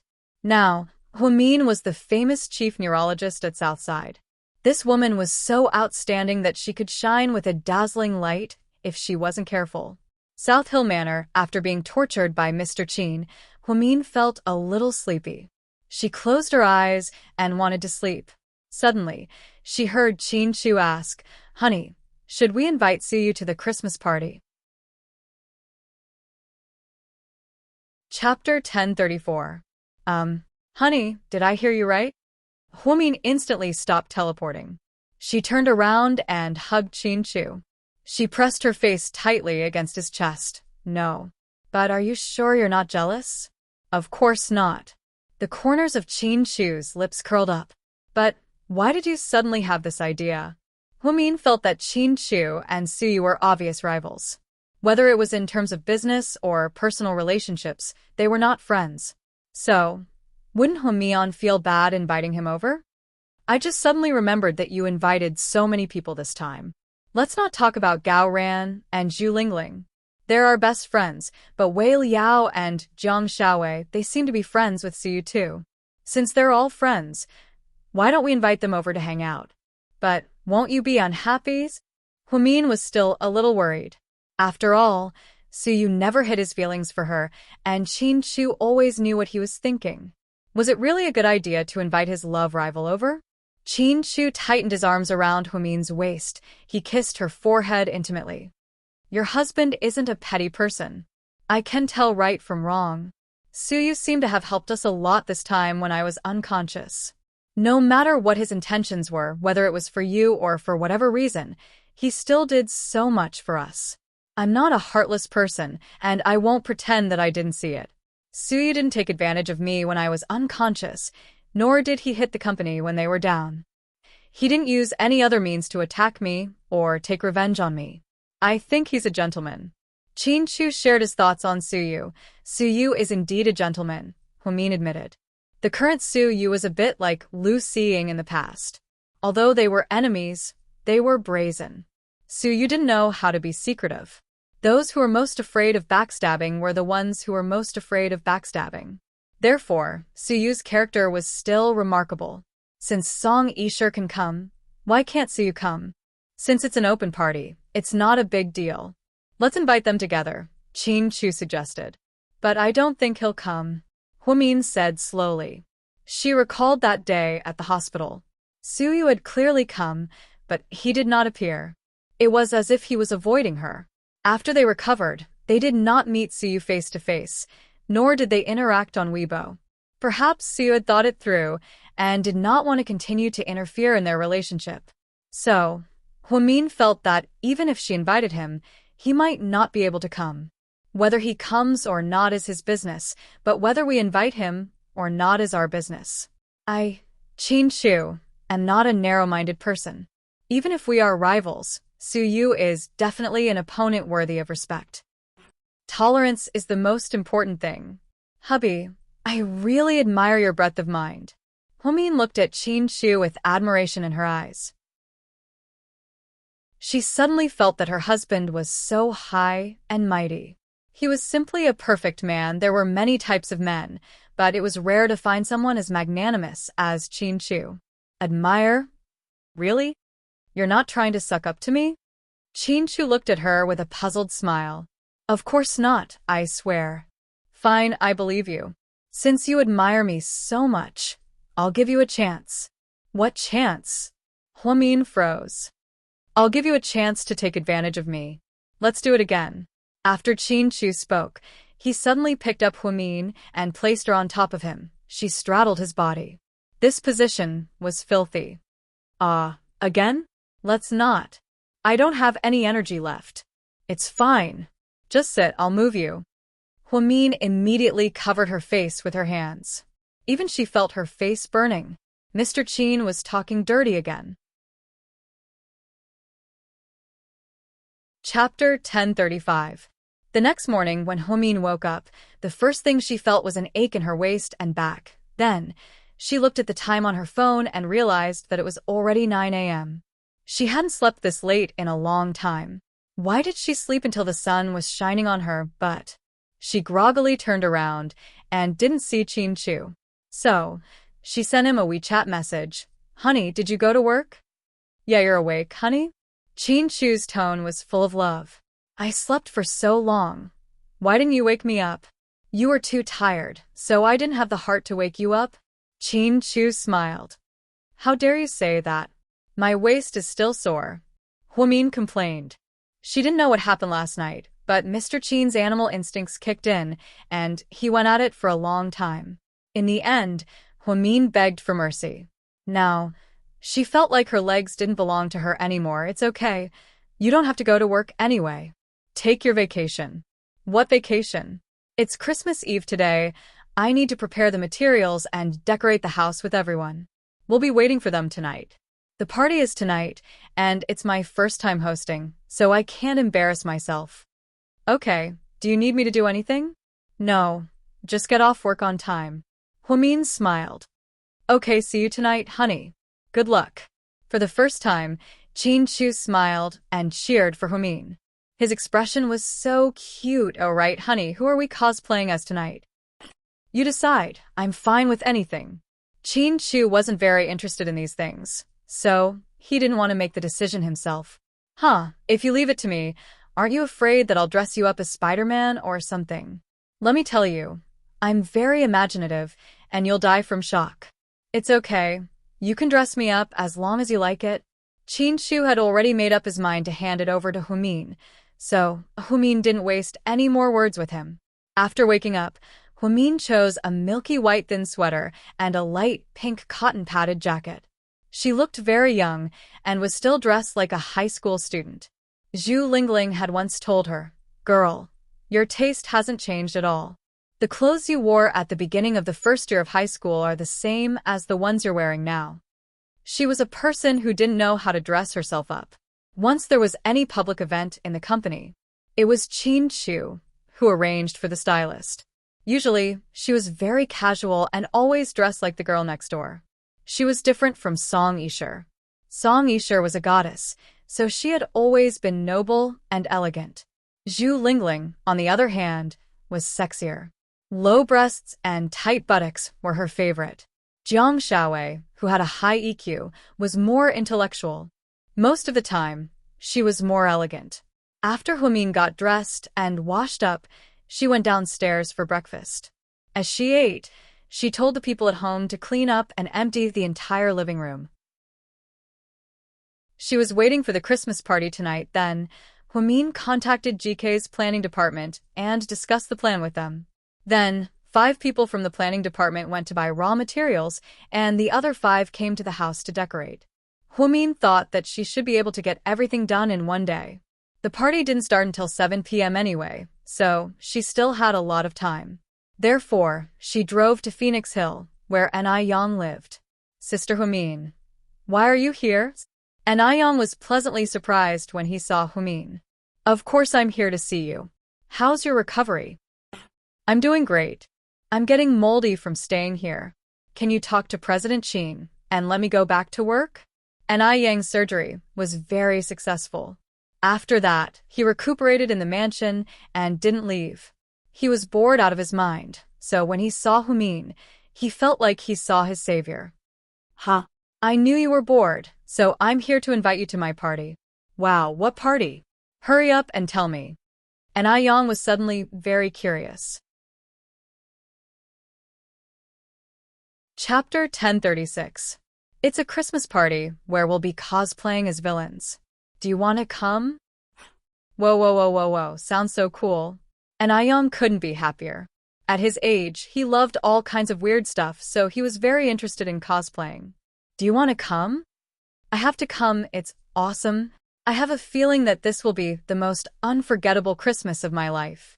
Aiyang clapped his hands and cheered, looking at his bright and handsome face. Hwamin asked tentatively, "Have you been in contact with Xiaoan lately?" "Sis, why are you bringing up that scumbag?"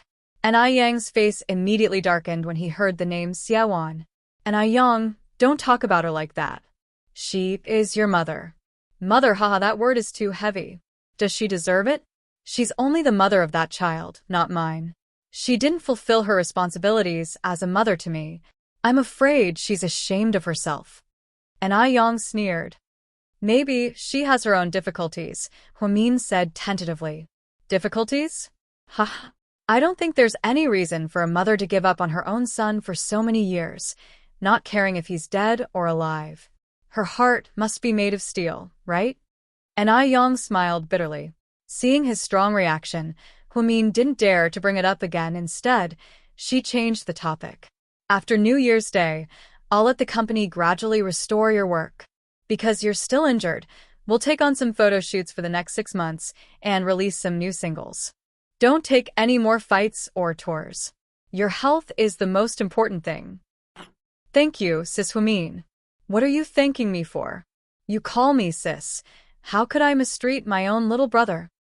Hwamin patted An Yang's head lovingly. I'm so lucky to have met a big sister like you. An Yang smiled happily.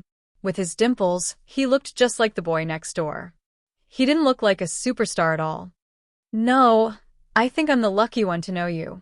Even my biological brother keeps asking you to sign autographs and send them to his friends.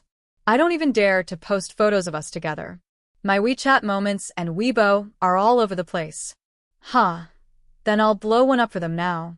After saying that, An Yang naughtily took out his phone and took a group photo while hiding behind Hwamin.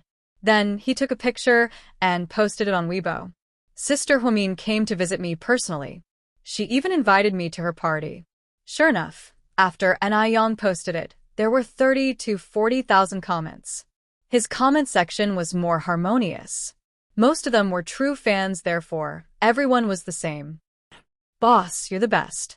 I'm happy for Boss. Merry Christmas. Boss, you've lost weight again. Eat more meat. Look at you, you're not even as big as Sister Hwamin's face. When Hwamin saw this, she didn't know whether to laugh or cry. Was this a compliment or a compliment? After staying for a while, Hwamin walked out and drove to the cafe. After Shui recovered, Hwamin used her connections to send him to school. Xiaowan didn't sell scallion pancakes anymore. Instead, she found a respectable job. She was the head of cleaning at one of Hwamin's 13 shops. The monthly salary was good, and the treatment was good. Most importantly, Xiaowan put in a lot of effort and kept the place clean. When Hwamin walked into the cafe, everyone greeted her. Hello, a young lady. Don't worry about me. Don't worry about me. Hwamin smiled slightly. A young lady, what would you like to drink? The manager asked carefully. A cup of hot mocha. Okay. Then, Hwamin walked up to Xiaowan, who was cleaning on the second floor. Sister Xia, Dr. Hua. When she saw Hwamin, she immediately straightened her back. She was very reserved and showed her respect to Hwamin. How is it? Are you used to it? It's great. Thank you for giving me this opportunity. Do your job well. If you need anything, just let me know. Dr. Hua. An Yang, Xiaowan stuttered. Chapter 1037. He's recovering well. I just came back from his place to tell you about it. That's good. How about Shui? How's he doing? Do you like school? Hwamin asked with a smile. Xiaowan nodded vigorously. Yeah, I like it a lot. He even told me that he met a lot of new friends and classmates. That's good. Don't worry, I'll find a chance for you and An Yang to meet. We'll try to resolve the conflict between you two as soon as possible. Okay. Xiaowan nodded. Hwamin then had a cup of coffee. After inspecting the 13 stores, he left with satisfaction. Back then, he took back GK's 13 stores in a fit of pique with Song Yisher and ran it himself. Now, it had become the busiest street in the city and was filled with people every day. The sales volume was surprisingly good. Hwamin was shocked when he saw the numbers. If things continued like this, she wouldn't need Qin Chu to support her. She would be a rich woman in the future. The TV station's finance channel had invited Hwamin to do an interview several times to talk about his entrepreneurial experience. However, she politely declined. It wasn't because she was too pretentious or low-key. It was because she thought that the 13 stores could do well because they were her own stores and she didn't have to pay rent. Therefore, she didn't want to show off in the interview and talk about her experience. What experience could she have? She could only say that she was rich. Only by making money could she make money. That was the only way to survive in the rich circle. Hwamin ran around outside the whole morning. At noon, he went to Sky Blessing Court to have lunch with his mother. When he finally arrived at South Hill Manor, it was already past 5 in the evening. GK's planning department was indeed an elite team. They finished everything in one day. Even the details that Hwamin asked for were done perfectly. Hwamin's eyes lit up. The entire living room was decorated in black. There were vintage candlesticks, pianos, telephones, and all sorts of other decorations. It was as if she had traveled back in time to 18th century Europe. The decorations matched the manor perfectly. The chandelier had been changed to a dark purple color, which added a lot of mystery to people. The Santa Claus at the door had changed from her usual red color to a black cloak, just like the witches in Harry Potter. She was also holding a broom, which was very cute. The mythical beast, the reindeer, had also turned into a black eagle, which was very visually stimulating. The green Christmas tree had turned dark gray, and the little colored lights hanging on it were also dark. It really was a villain's party. Everything was so dark. A young lady, isn't this arrangement a little too dark? The head of the planning department laughed awkwardly. No, I think it's great. Huamin nodded with satisfaction. Huamin gave the staff of the planning department a big red packet and told them to go out and have a big meal. After that, she looked at her watch. It was already 6 o'clock, it's too late. I have to go and do my makeup. She thought that since Qin Chu was about to get off work, she had to do her makeup and cosplay first. At this moment, she suddenly thought of a very important question, so she opened Weibo and sent a private message to Suyu. Are you there? Yes. Suyu replied almost instantly. Ever since he found out that Huamin also used Weibo, he was basically on Weibo 24/7. When he saw that she was suddenly talking to him, he was very surprised. There's something I want to talk to you about. What is it? Suyu pretended to be calm as he replied. I'm having a private party at my South Hill Manor tonight. The theme is to cosplay as villains. Are you interested in coming? Huamin asked carefully. So, are you inviting me now? Suyu was a little in disbelief. Yesterday, Tang Chuan had just finished complaining about Huamin, saying that Huamin was disloyal and kicking him to the curb. Today, Huamin invited him. If Tang Chuan was here, it would be a slap in the face. So will you come? Huamin asked softly.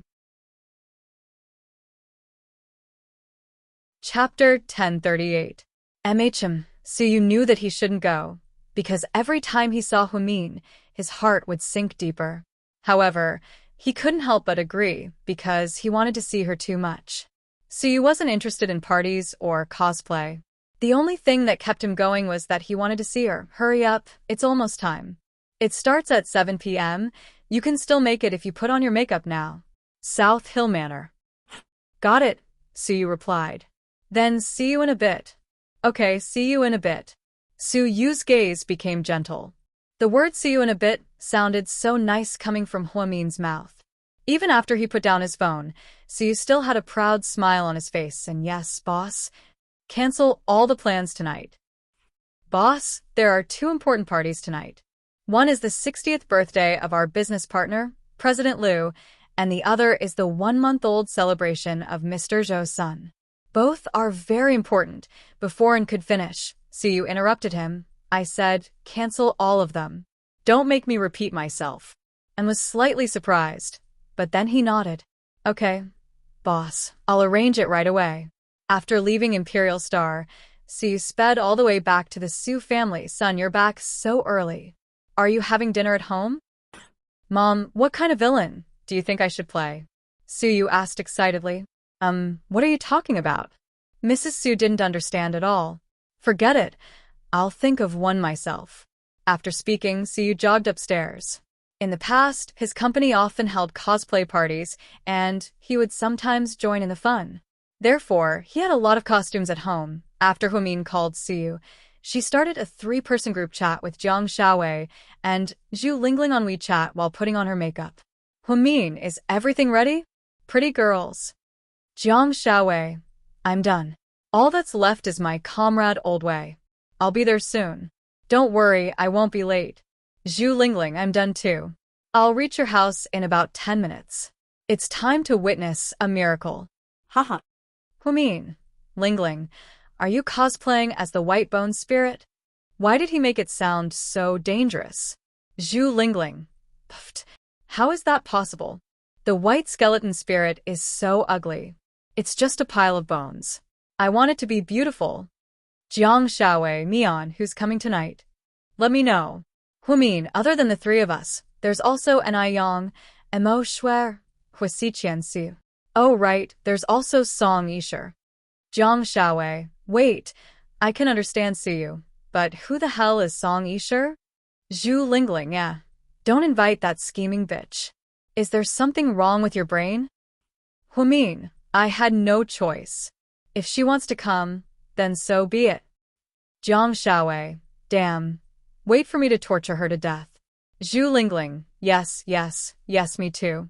The three of us will work together and torture bitch Song to death. Jiang Shaowei. But Mian, does Qin Chu know that you invited Suyu? Jiang Shaowei was more meticulous, so she thought of this. Humin, Mr. Qin asked me to invite him. Zhu Lingling and Jiang Shaowei were both dumbfounded when they heard this. I don't understand what Mr. Qin is thinking, but since he invited him, then so be it. Humin nodded and comforted himself. So, girl, who are you cosplaying as tonight? I'm curious, Zhu Lingling asked with a smile. Me too, Jiang Shaowei chimed in. Huh, I'm not telling you. You'll know when you get here. Humin purposely acted mysterious. Just then, she stood up and looked at herself in the mirror. She nodded in satisfaction. Honey, I'm back. Qin Chu's words got stuck in his throat before he could finish. Because he wasn't sure if the person in front of him was his wife. Honey, are you surprised? Humin pointed at her outfit and bit her lip with a subtle smile. Chapter 1039. To be honest, Qin Chu wasn't surprised, but he was a little shocked. He happily went home to see his wife after work, but when he opened the door, what the hell did he see? She didn't look like Humin at all. She was wearing a red and black robe, the kind with the collar turned up. It was very cool. There was a lot of foundation on her face, and her lips were very, very red. Most importantly, there were two blinding zombie fangs. Her eyes were dark purple. Contact lenses? She wore a silver wig on top of her shoulder-length hair, the kind that reached her waist. She wore a small crown on top of her silver hair, but could someone tell him why the crown was black?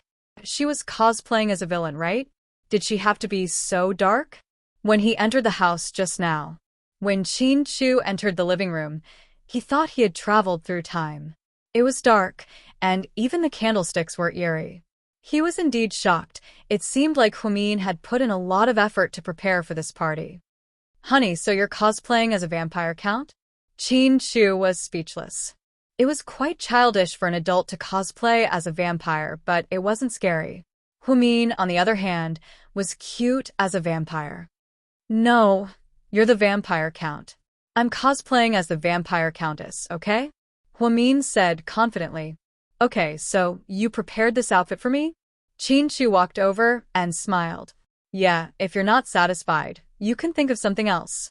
Anyways, I'm a fan of vampires, so I'm good at cosplaying as one. Humin was determined to be a vampire, so she didn't care what Qin Chu thought of her. Okay, I'm willing to risk my life to accompany you. Qin Chu loved his wife so much. How could he refuse her kindness? Therefore, he also quickly changed his clothes and put on makeup.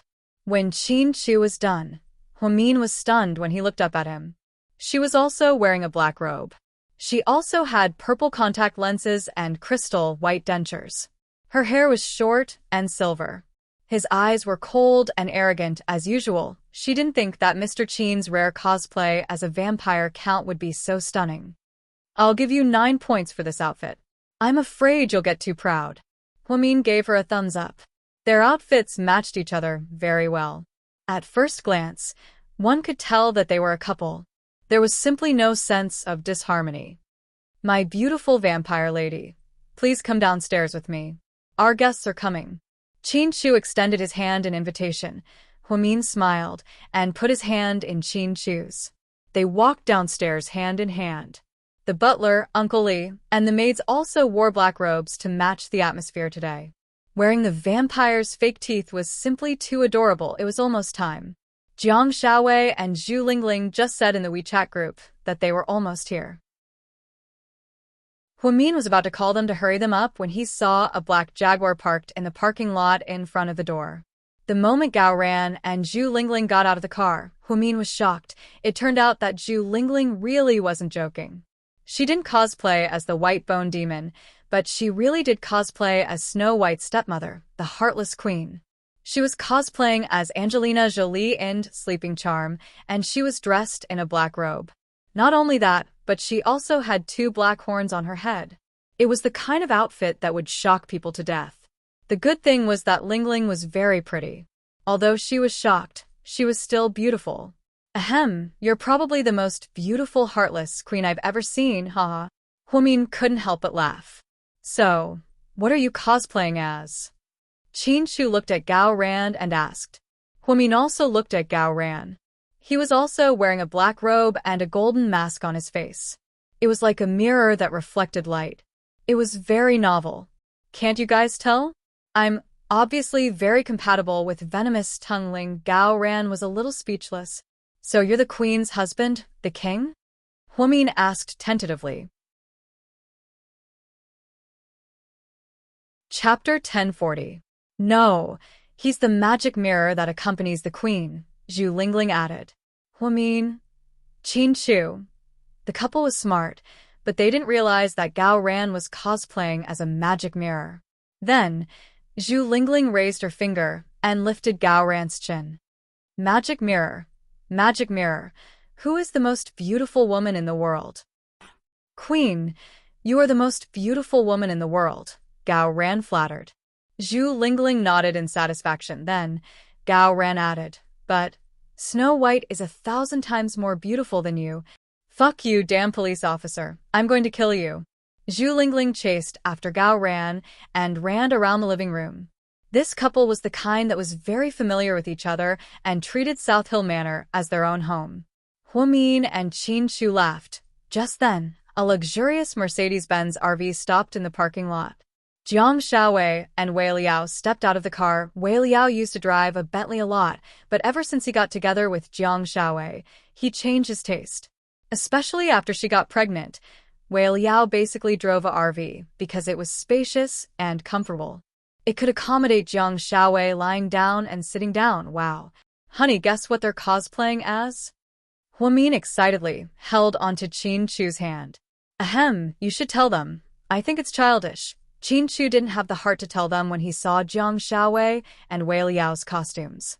Compared to these cruel people, he and Huamin were much more loving as the vampire count. These people are going to ruin the cosplay, okay? When Jiang Xiaowei came in, she was wearing a red cloak, a white fur collar, a yellow crown, black fishnet stockings, and red high heels. She looked extremely flirtatious. She had long, dark gray curly hair, purple eyeshadow, and a beauty mark at the edge of her eye. Most importantly, she was holding a mini frying pan in her hand. So, Xiaowei, are you cosplaying as Red Wolf? Huamin asked weakly. Smart. Jiang Xiaowei answered matter-of-factly. Compared to Red Wolf, Grey Wolf didn't seem to have any special features. Wei Liao was wearing a cute little hat, a gray wig, and a dark gray vest. He even had a long, unique scar on his face. Compared to Red Wolf, this Wei Liao was definitely a little weak. Haha, welcome Grey Wolf and his wife. Huamin applauded, thinking that Red Wolf's character was perfect for her temperament. Even Wei Liao thought that she was just playing herself, okay? Your vampire outfits are so cool. I give you full marks. Jiang Xiaowei liked Huamin's costume. The cool vampire couple was the ultimate characters in Western fairy tales. After the 4 of them chatted for a while, Huamin helped Jiang Xiaowei sit down and asked the maid to pour them a glass of warm water. Xiaowei, you're pregnant. Why are you wearing so much makeup? Is it okay? It's okay. I've asked around. This is harmless makeup, so it's fine. That's good. Zhu Lingling, that's the queen of the sleeping spell. Haha, she looks like it. Jiang Xiaowei burst out laughing when she saw Zhu Lingling not far away. Yeah, she's always been a fan of Angelina Jolie. That's why she's so desperate to play this role. It's funny, Huamin explained at this moment. A white Maserati stopped on the lawn in front of them, where Xiqian and Mo Shui came together. As soon as they got out of the car, everyone fell silent. This outfit is so cool, right? Chapter 1041. Hua Xiqian was wearing a bright yellow dragon robe with 9 dragons embroidered on it. On his head, he wore an emperor's hat. Most importantly, he even put on special makeup and used a fake hair stick to his hair, making it into a braid unique to the Qing dynasty. Even his shoes matched him perfectly. It was obvious that he was dressed in high-quality clothes that only the crew would wear. Hua Xiqian held a fan in his hand and fanned himself as he walked. He looked like a romantic emperor. When Humin first saw him, he was a bit confused. He didn't know which emperor he was cosplaying. Xuanxi? Kangxi? Yongzheng? Qianlong? Jiaqing? Daoguang? Xianfeng? Guangxiu? There were too many emperors in the Qing dynasty. Even Huang Taiji and Nurhasai were dressed like this, so it was hard to tell them apart. However, when he saw Immerse, he immediately knew who she was. This was because Immerse's outfit and appearance made her look exactly like an imperial concubine. Even the armor she was wearing was exactly the same. Damn. Immerse is so beautiful in ancient costumes. Even Zhu Lingling exclaimed. If Immerse was cosplaying as concubine Hua, then Hua Xiqian was definitely Yongzheng. When the two of them walked in, Huamin walked up to them to greet them. You two are dressed so formally. Awesome. Huamin gave them a thumbs up. So, my little sister, are you playing a vampire today? Hua Xiqian looked at Huamin with endless gentleness in his eyes. It was the first time he saw Huamin dressed like this, and he looked really cute.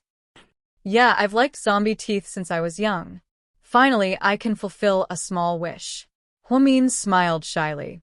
Immerse reached out and touched Huamin's little crown. She smiled and said, It's very pretty. I like it a lot. Thank you, Shui. Come in, sit down and have something to drink. After Hua Xiqian and Immerse walked in, the atmosphere became even livelier. Hua Xiqian walked over and looked at Qin Chu. Was this your idea? Yeah.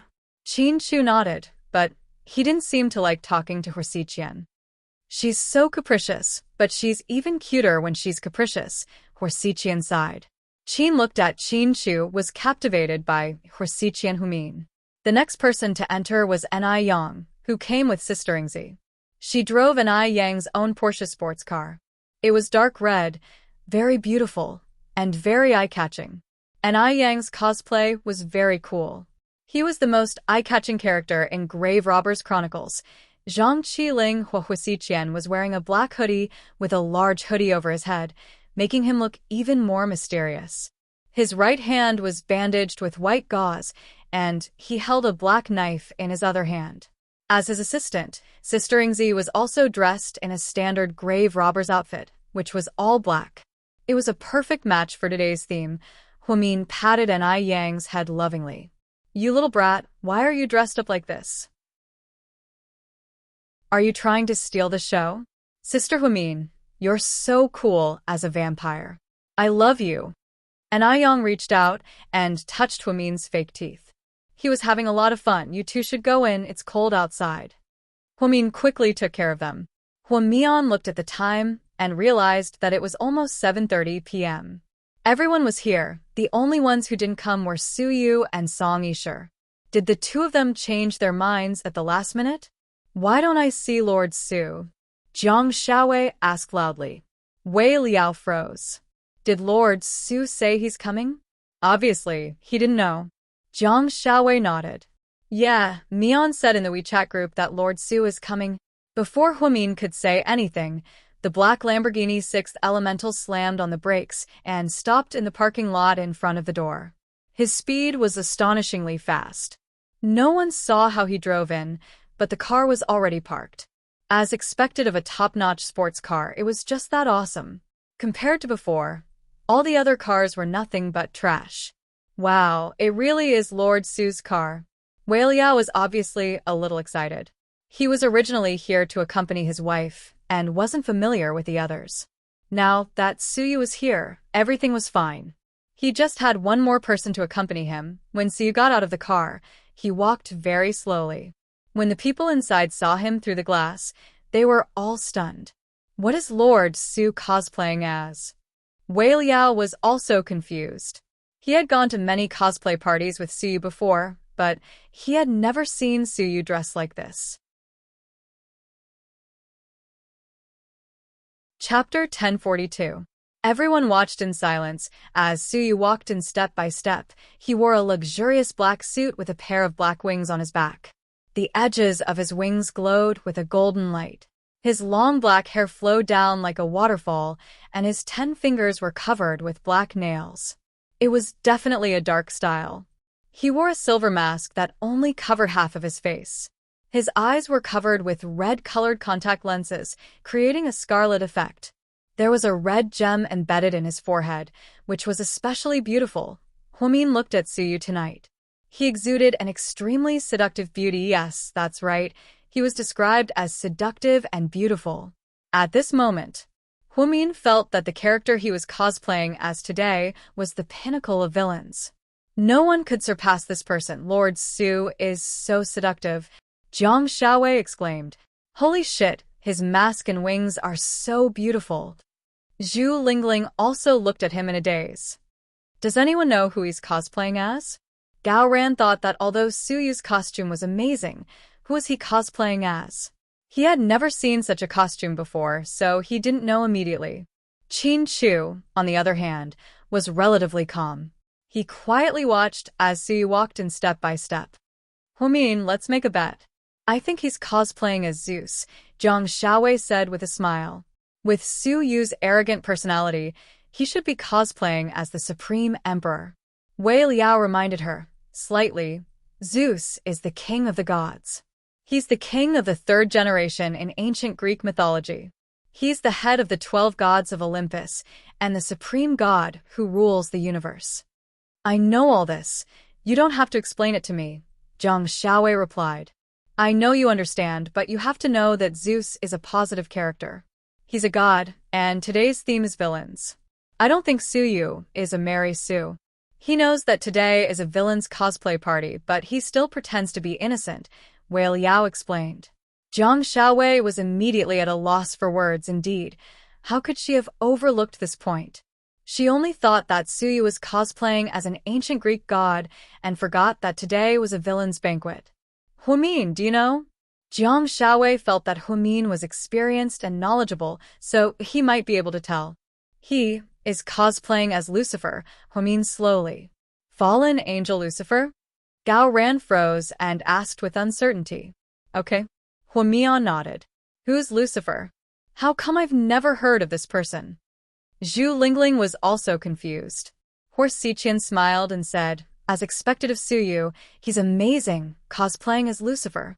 That's an amazing cosplay, young Master Su, you're awesome, Mo Shui couldn't help but praise. Can someone tell me who Lucifer is? Zhu Lingling asked curiously again.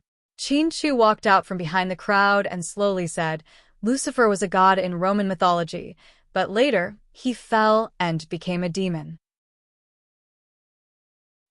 He used to be a god, then became a demon. What did this person go through?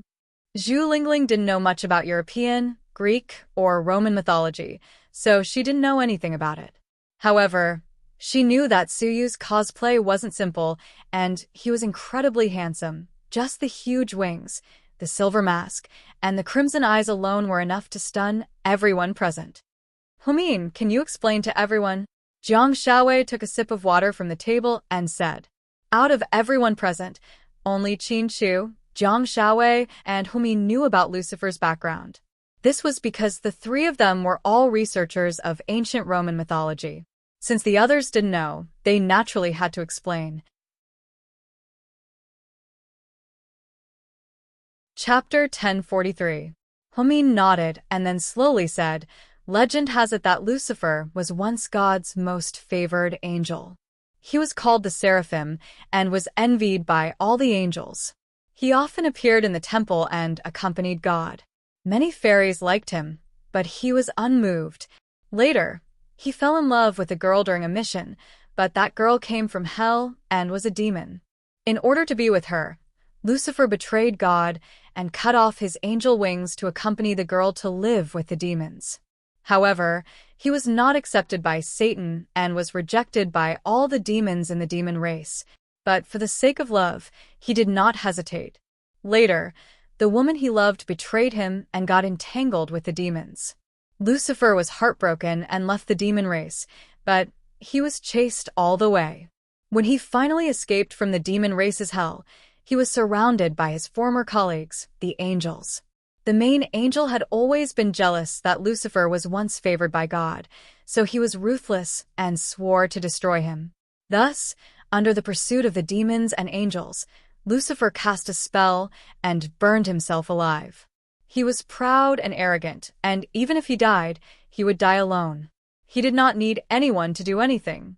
Everyone thought that he was going to be destroyed, but unexpectedly, in the raging fire, in excruciating pain, he was reborn.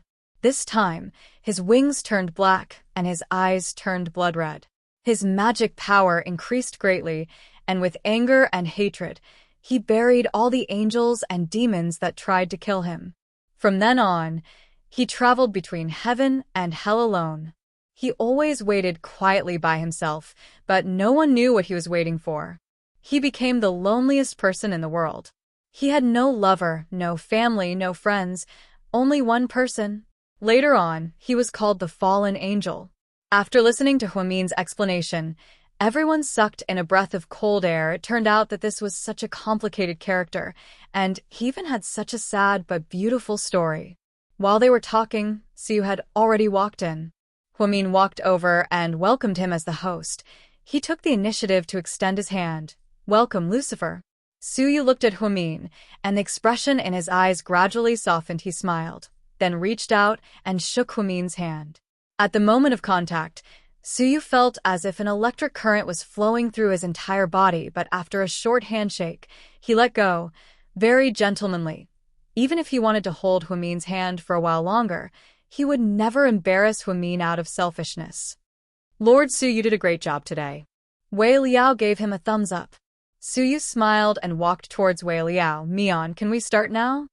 Seeing that most of the guests had arrived, Qin Chu was about to order the maids to serve the dishes.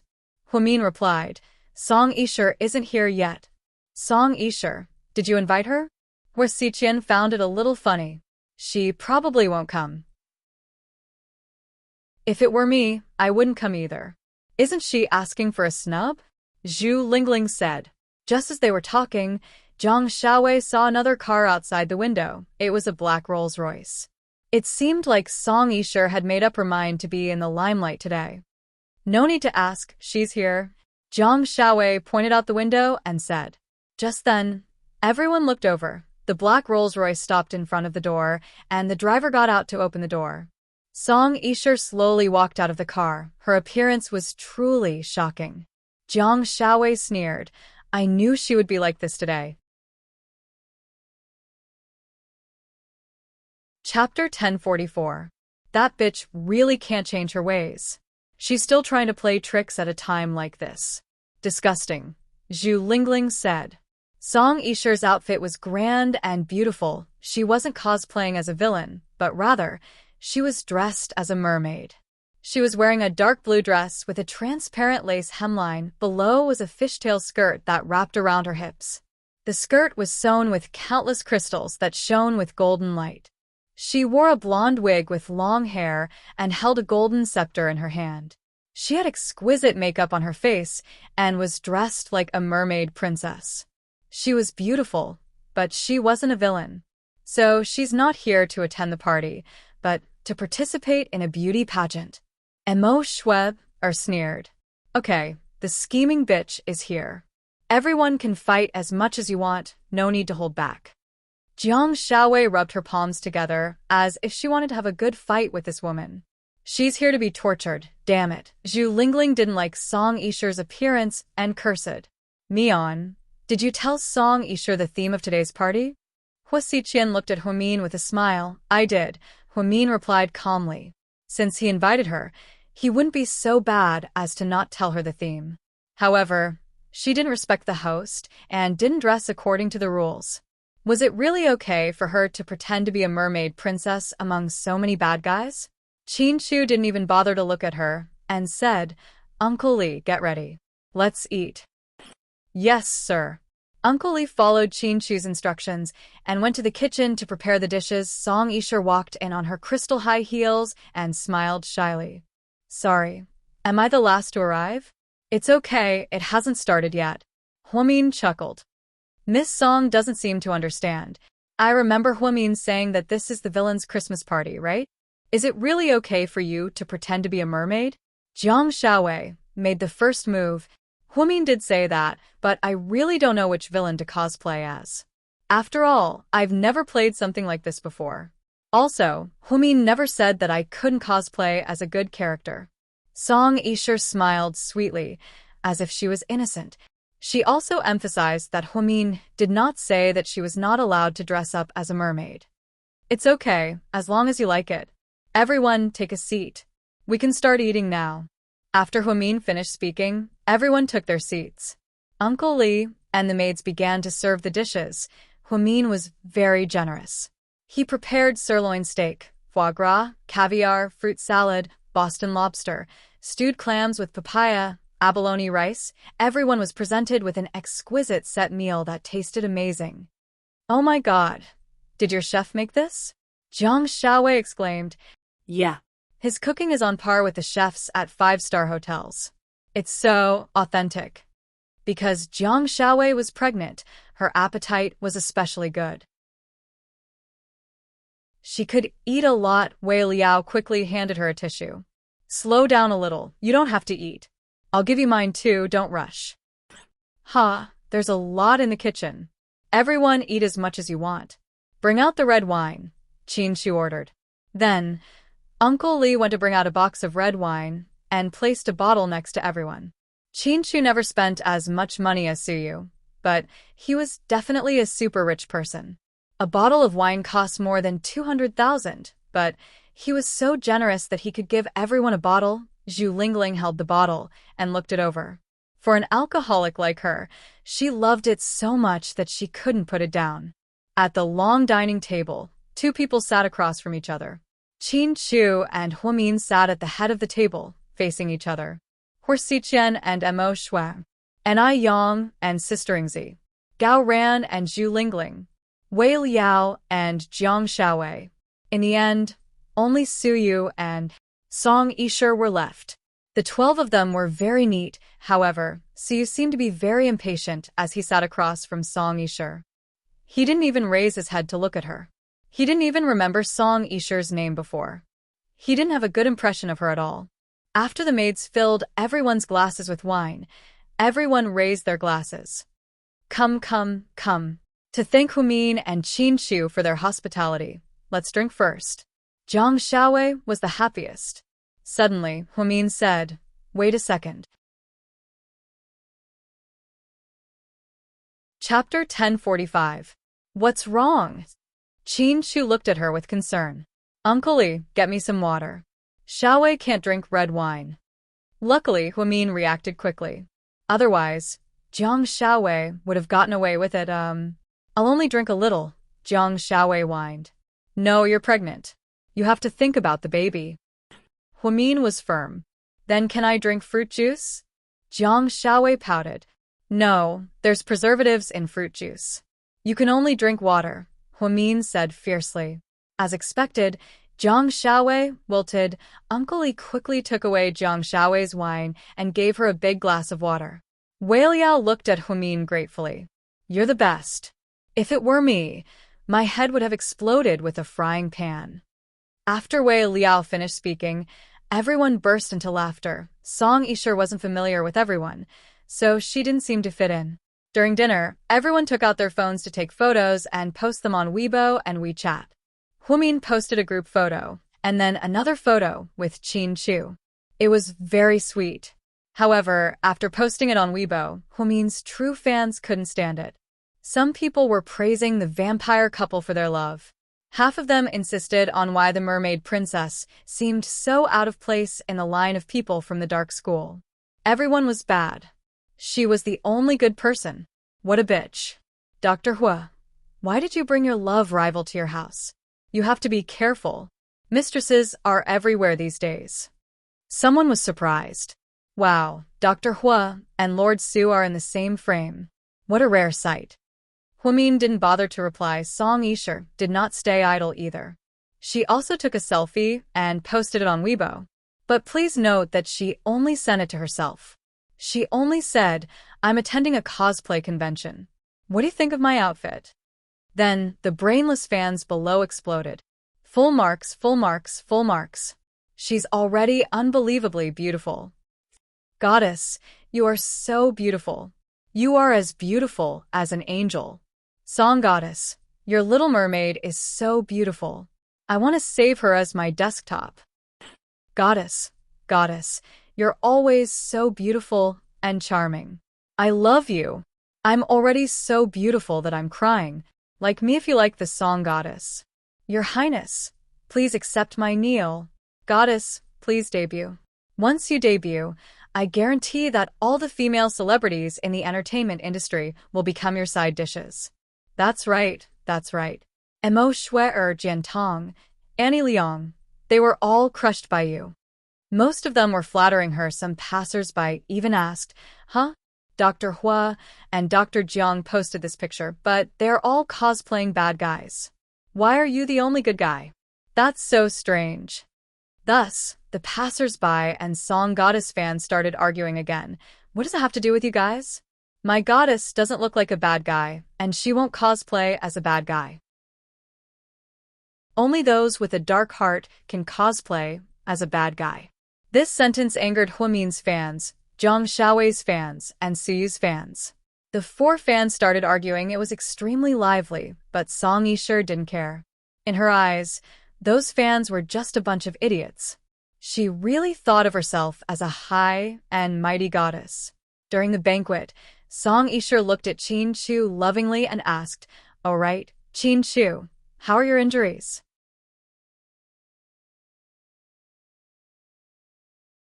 Chapter 1046. It's done, thank you, Qin Chu replied distantly. Then, he quietly picked up food for Huamin. He took care of her meticulously. Then, Suyu raised his glass in disdain and said, "Come, mermaid princess, let me toast you." "I'm sorry, I can't drink too much. I'm allergic to alcohol." Song Yisher smiled as she rejected Suyu's toast. Horsichian stood up from his seat and walked over, regardless of whether Song Yisher was willing or not. He put his arm around her shoulder and took a selfie from behind her. Then he posted it on Weibo. The entire process took less than 10 seconds. Song Yisher didn't even have time to resist. "President Hua, he's really interesting." "Ha, he came out of nowhere and scared me." Song Yisher smiled awkwardly. Emo Shui looked at her and sneered, "President Hua's always been like this. You'll have to get used to it." At this moment, Horsichian also posted on Weibo, "I bumped into the song goddess at a party. She's really beautiful. Out of all the villains, she's such a gentle and cute character. What a weirdo." Then, a smart fan immediately asked, "President Hua, are you a high-level hater?" Horsichian smiled and didn't respond. Then, Zhang Xiaowei suggested, "Let's play a game." "Sure, how do we play?" Zhu Lingling was a very curious person. As expected, she was very cooperative with Zhang Xiaowei. There's a popular phrase on a certain forum. It goes like this: "I still like you a lot, just like XXXXX. You can fill in whatever you want. Then, we'll choose someone who's really good and they'll perform. What do you think?" "Sure." Gao Ran nodded. He thought it would be fun. Everyone else also nodded in agreement. "Xiaowei, since you suggested it, you should go first." Huamin chuckled. "All right, then I'll start first. Everyone." After that, Zhang Xiaowei cleared her throat and looked at Wei Liao seriously. "I still like you very much. You're like the sun, the moon, and the stars, forever." Wei Liao looked at Zhang Xiaowei with a gentle gaze, and the two of them instantly began to torture PDA. "Wei Liao, you name one." "The two of you will be facing each other," Suyu suggested. Wei Liao also looked at Zhang Xiaowei and replied almost without hesitation, "I still like you very much. You're like blood spilling onto the earth. I'm cold, and you're beautiful." After saying this, Dr. Jiang, who had always been strong, actually blushed Everyone joined in the commotion. Io, Io, so sweet. Gao Ran, you do it. Huamin nodded. Gao Ran was slightly nervous. Then, he looked at Zhu Lingling across from him shyly. I still like you very much. You're like a noisy secret, thousands of words. Everyone immediately clapped. They didn't think that as a police officer, he would be so eloquent and eloquent. Lingling, it's your turn. Huamin was looking forward to what Lingling, who had always been carefree, was going to say. Zhu Lingling thought hard for 10 seconds. Finally, she had an idea. She pointed at Gao Ran and said, I still like you very much. You're like a shrew. Unreasonable. After she said this, everyone burst into laughter. Zhu Lingling, you did it on purpose, didn't you? Gao Ran sweated profusely. Who would confess like this? He was so poetic just now, but her words instantly lowered his level. Okay, I'm done. Aren't you guys forcing me to say something beyond my ability? Everyone knows that I'm not very eloquent and can't even compare to you straight-A students. So, it's already good that I can say it. Huamin, hurry up, you, and Mr. Qin do one. Huamin one. Everyone clapped and cheered. Huamin smiled and looked at Qin Chu. Chapter 1047. Huamin thought for a moment and blurted out, I still like you a lot. The willows move and the cicadas cry, the sun sets and the tide. I can't control myself. Good. Gao Ran led the way and applauded Huamin. My little sister is so artistic. Even her words are so beautiful, Xiqian commented as he held a glass of red wine in his hand.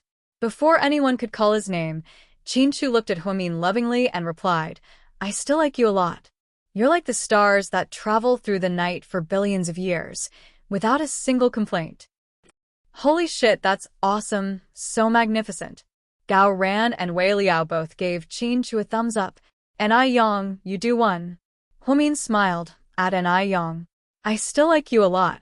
You're like the rain falling from the clouds, drizzling bit by bit, and I Yang said.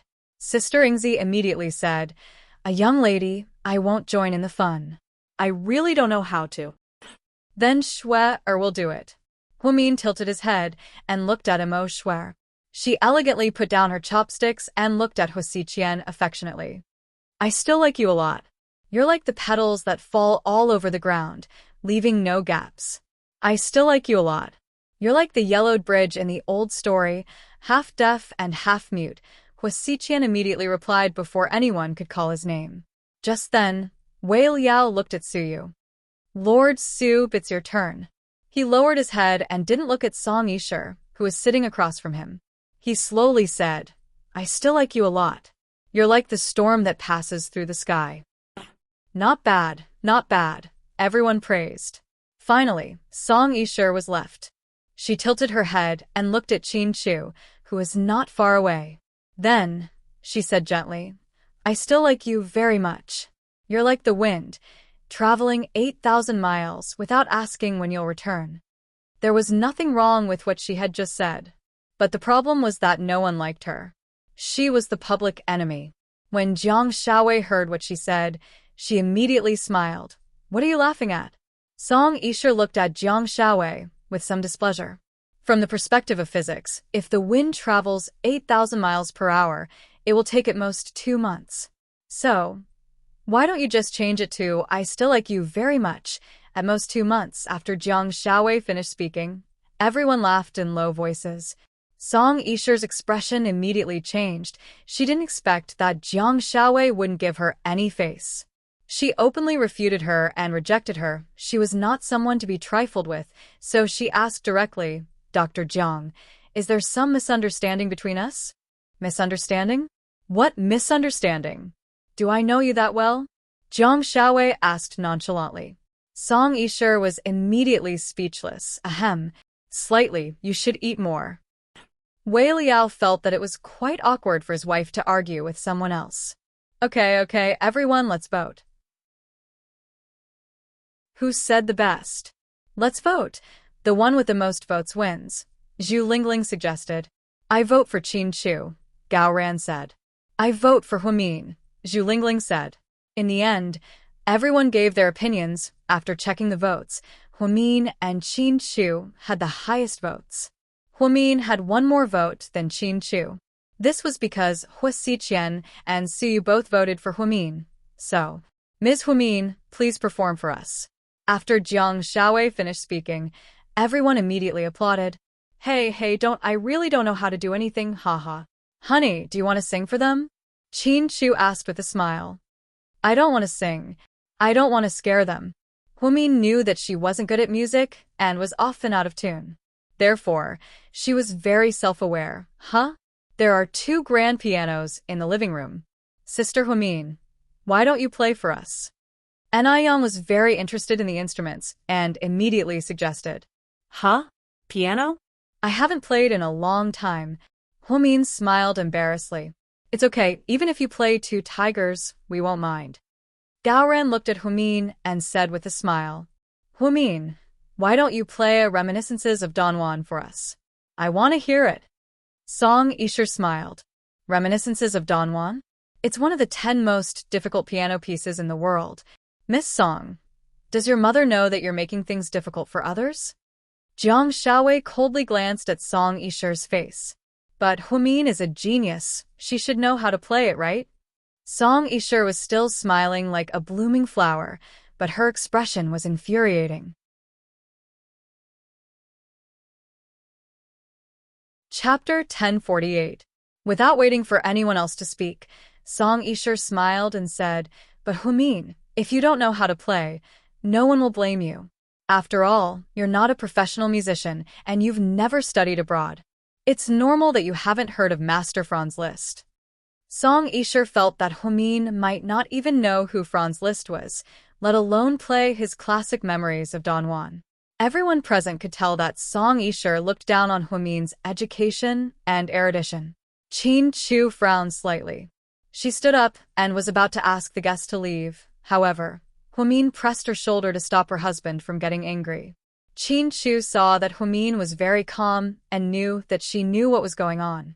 However, Qin Chu had never seen Huamin play the piano in all these years because she had very little contact with it. She was poor in the past, so she had never bought a piano.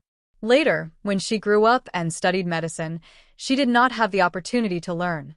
She might be able to play a normal song, but Memories of Don Juan was a song that was not difficult at all. Even a piano teacher would not be able to perform it smoothly, let alone a non-professional like Huamin. She laughed when that bitch Song Yisher said that she did not know Franz Liszt. Huamin stood up, calmly looked around the room, and slowly said, Franz Liszt, full name Franz Liszt, born on October 22nd, 1811, is a famous Hungarian composer, a great romantic master, and a piano genius. Memories of Don Juan, which was adapted from Mozart, is the most famous. Because of the long span of notes and the tight rhythm, very few people are willing to perform it. So far, only the top pianist in the country has played it once. Miss Song, you're my guest today, and as the host, I will definitely fulfill your wish, but I have a request. What request? Song Yisher looked at Huamin in confusion. I want you to play with me. Do you dare? Huamin smiled provocatively. There were 2 tripod pianos in the living room, one black and one white. Huamin suggested that the 2 of them play together. Undoubtedly, they wanted to compete. Everyone looked at Song Yisher, wondering if she would dare to accept the challenge. Okay. Oh, I'm looking forward to it. Song Yisher had been learning the piano since she was a child, and she had never given up all these years. He had played Don Juan's Memories a few times, so he was full of confidence. I have a feeling that Huamin is going to torture bitch Song, Jiang Xiaowei said with a smile. Zhu Lingling also cheered for Huamin. Huamin, don't embarrass yourself. Although she didn't understand any piano music, she believed that Huamin wasn't called a genius for nothing, right? Song Yisher got up and sat down beside the white piano in her dazzling fishtail dress. Huamin came to the black piano in his black vampire costume. We'll start in 5 seconds. Do you have a problem with that? Huamin looked at Song Yisher. I have no problem with that. Anytime. Song Yisher's face was full of pride. Jiang Xiaowei had a selfish idea. She took out her phone and started recording. Hwamin and Song Yisher silently chanted for 5 seconds then. His fingers flew across the piano keys. The speed of his fingers was simply dazzling.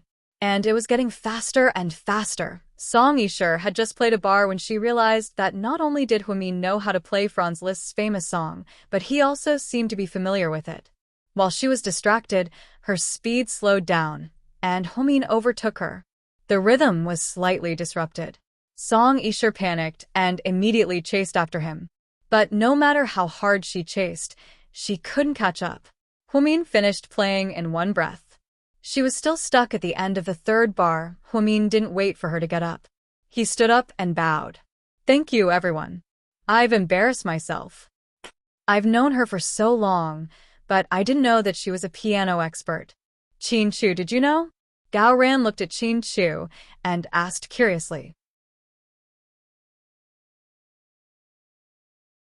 Chapter 1049. It's my first time hearing it too. Chin Chu looked at Hwamin gently. She was as serious as a little girl, competing with Song Yisher in a huff.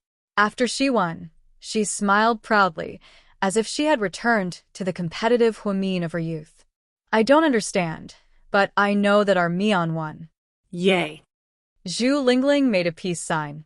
"Isn't it a bit immoral for so many of us to bully one person?" Wei Liao thought that it was a bad idea to bully Song Yisher with a group of people. "She's a bitch, so she'll be punished, okay? If she didn't cause trouble, would Mian bully her?" Zhang Xiaowei sneered. Suyu was shocked. Ever since he was young, he had received all kinds of musical training, including piano, violin, and saxophone. During GK's 30-year anniversary, Suyu performed a piano piece, playing and singing at the same time, and instantly gained countless fans. However, he didn't think that the old-fashioned and low-key Hwamin would be so talented in music. She sang off-key, but the piano was so smooth. Did Hwamin learn to play? Gao Ran was starting to doubt his life. She didn't. If I remember correctly, when she was in high school, the teacher taught her a few times in music class. She probably figured it out on her own. Zhu Lingling replied. "Memories of Don Juan? You can't figure out such a difficult piano piece on your own, right?" Gao Ran obviously didn't believe her. "After I went to college, there was a performance at school.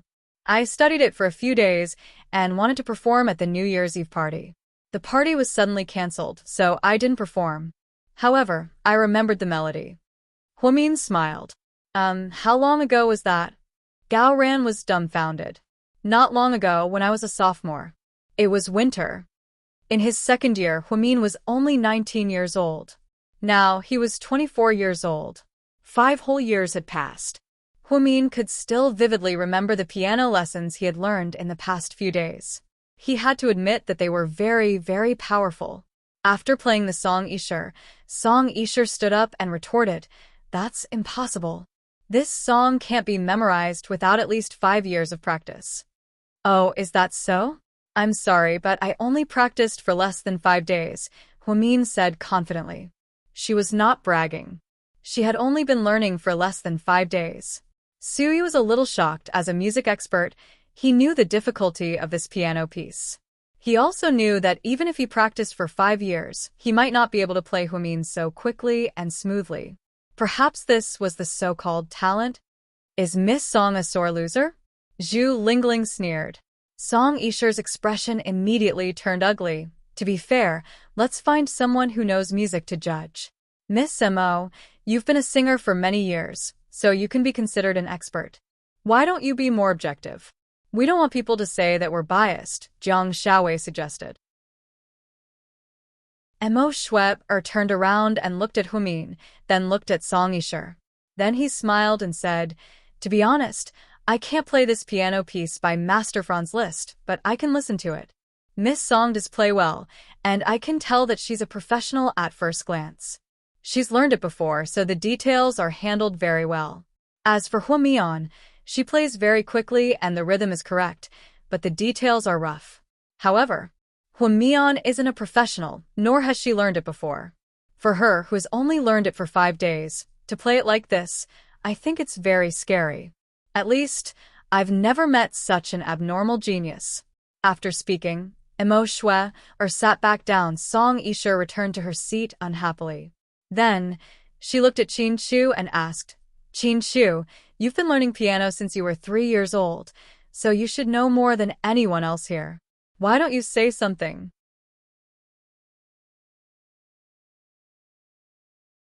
Chapter 1050. Mian is very talented. Qin Shu was a man of few words and only said those 6 words. However, Song Yisha was slapped in the face. That was obvious that people only saw Huamin's performance. To be honest, Song Yisha's playing wasn't bad either. However, when it came to Huamin, she was indeed crushed. Huamin only learned for 5 days, while she had learned for 20 years.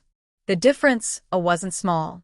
My Huamin is the legendary person who specializes in crushing her opponents, right?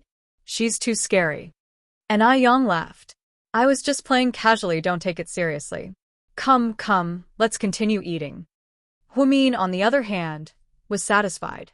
After crushing Song Yisha, she was in a good mood. She wasn't the one who started it, but Song Yisha insisted on mentioning Franz Liszt's piano piece.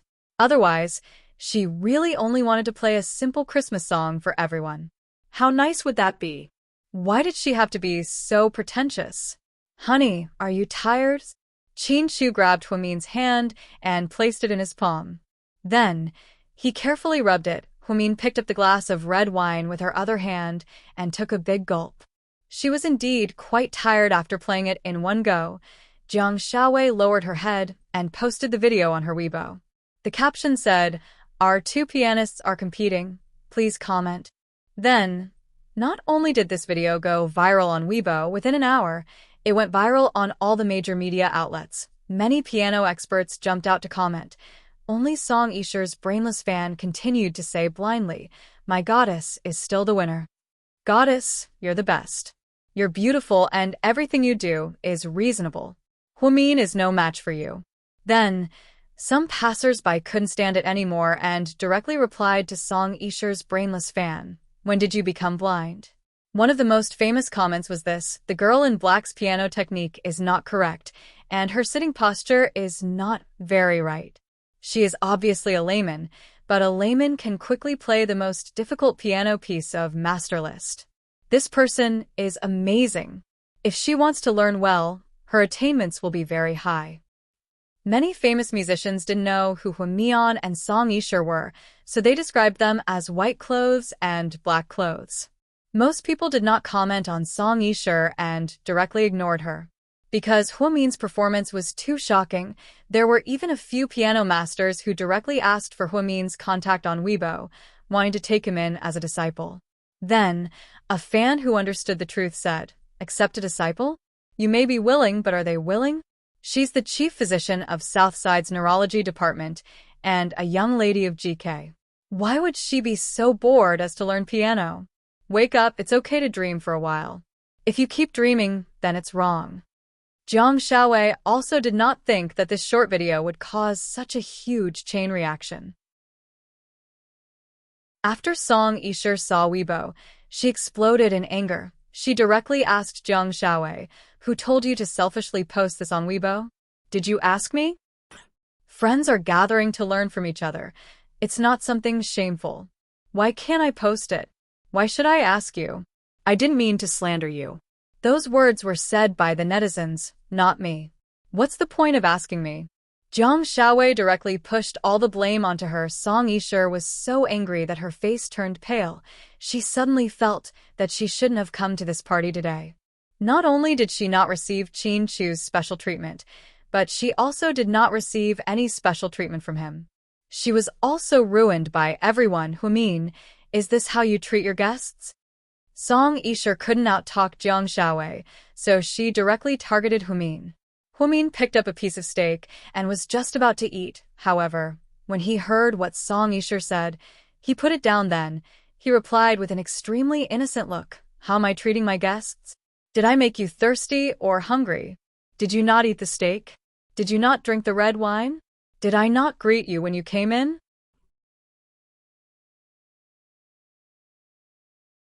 Chapter 1051. Song Yisha used to think that other than being smart, Hwamin was easy to deal with because Hwamin rarely bullied her. She really thought that Hwamin was a pushover, so she kept showing off. But in reality, Hwamin wasn't weak. Jiang Shaowei's analysis was right. Hwamin just didn't want to talk to her. Hwamin's life motto had always been, if a dog bites you, you can't bite back. So, he rarely fought with others. So, she didn't say anything harsh to Song Yisher before, but Song Yisher became more and more arrogant.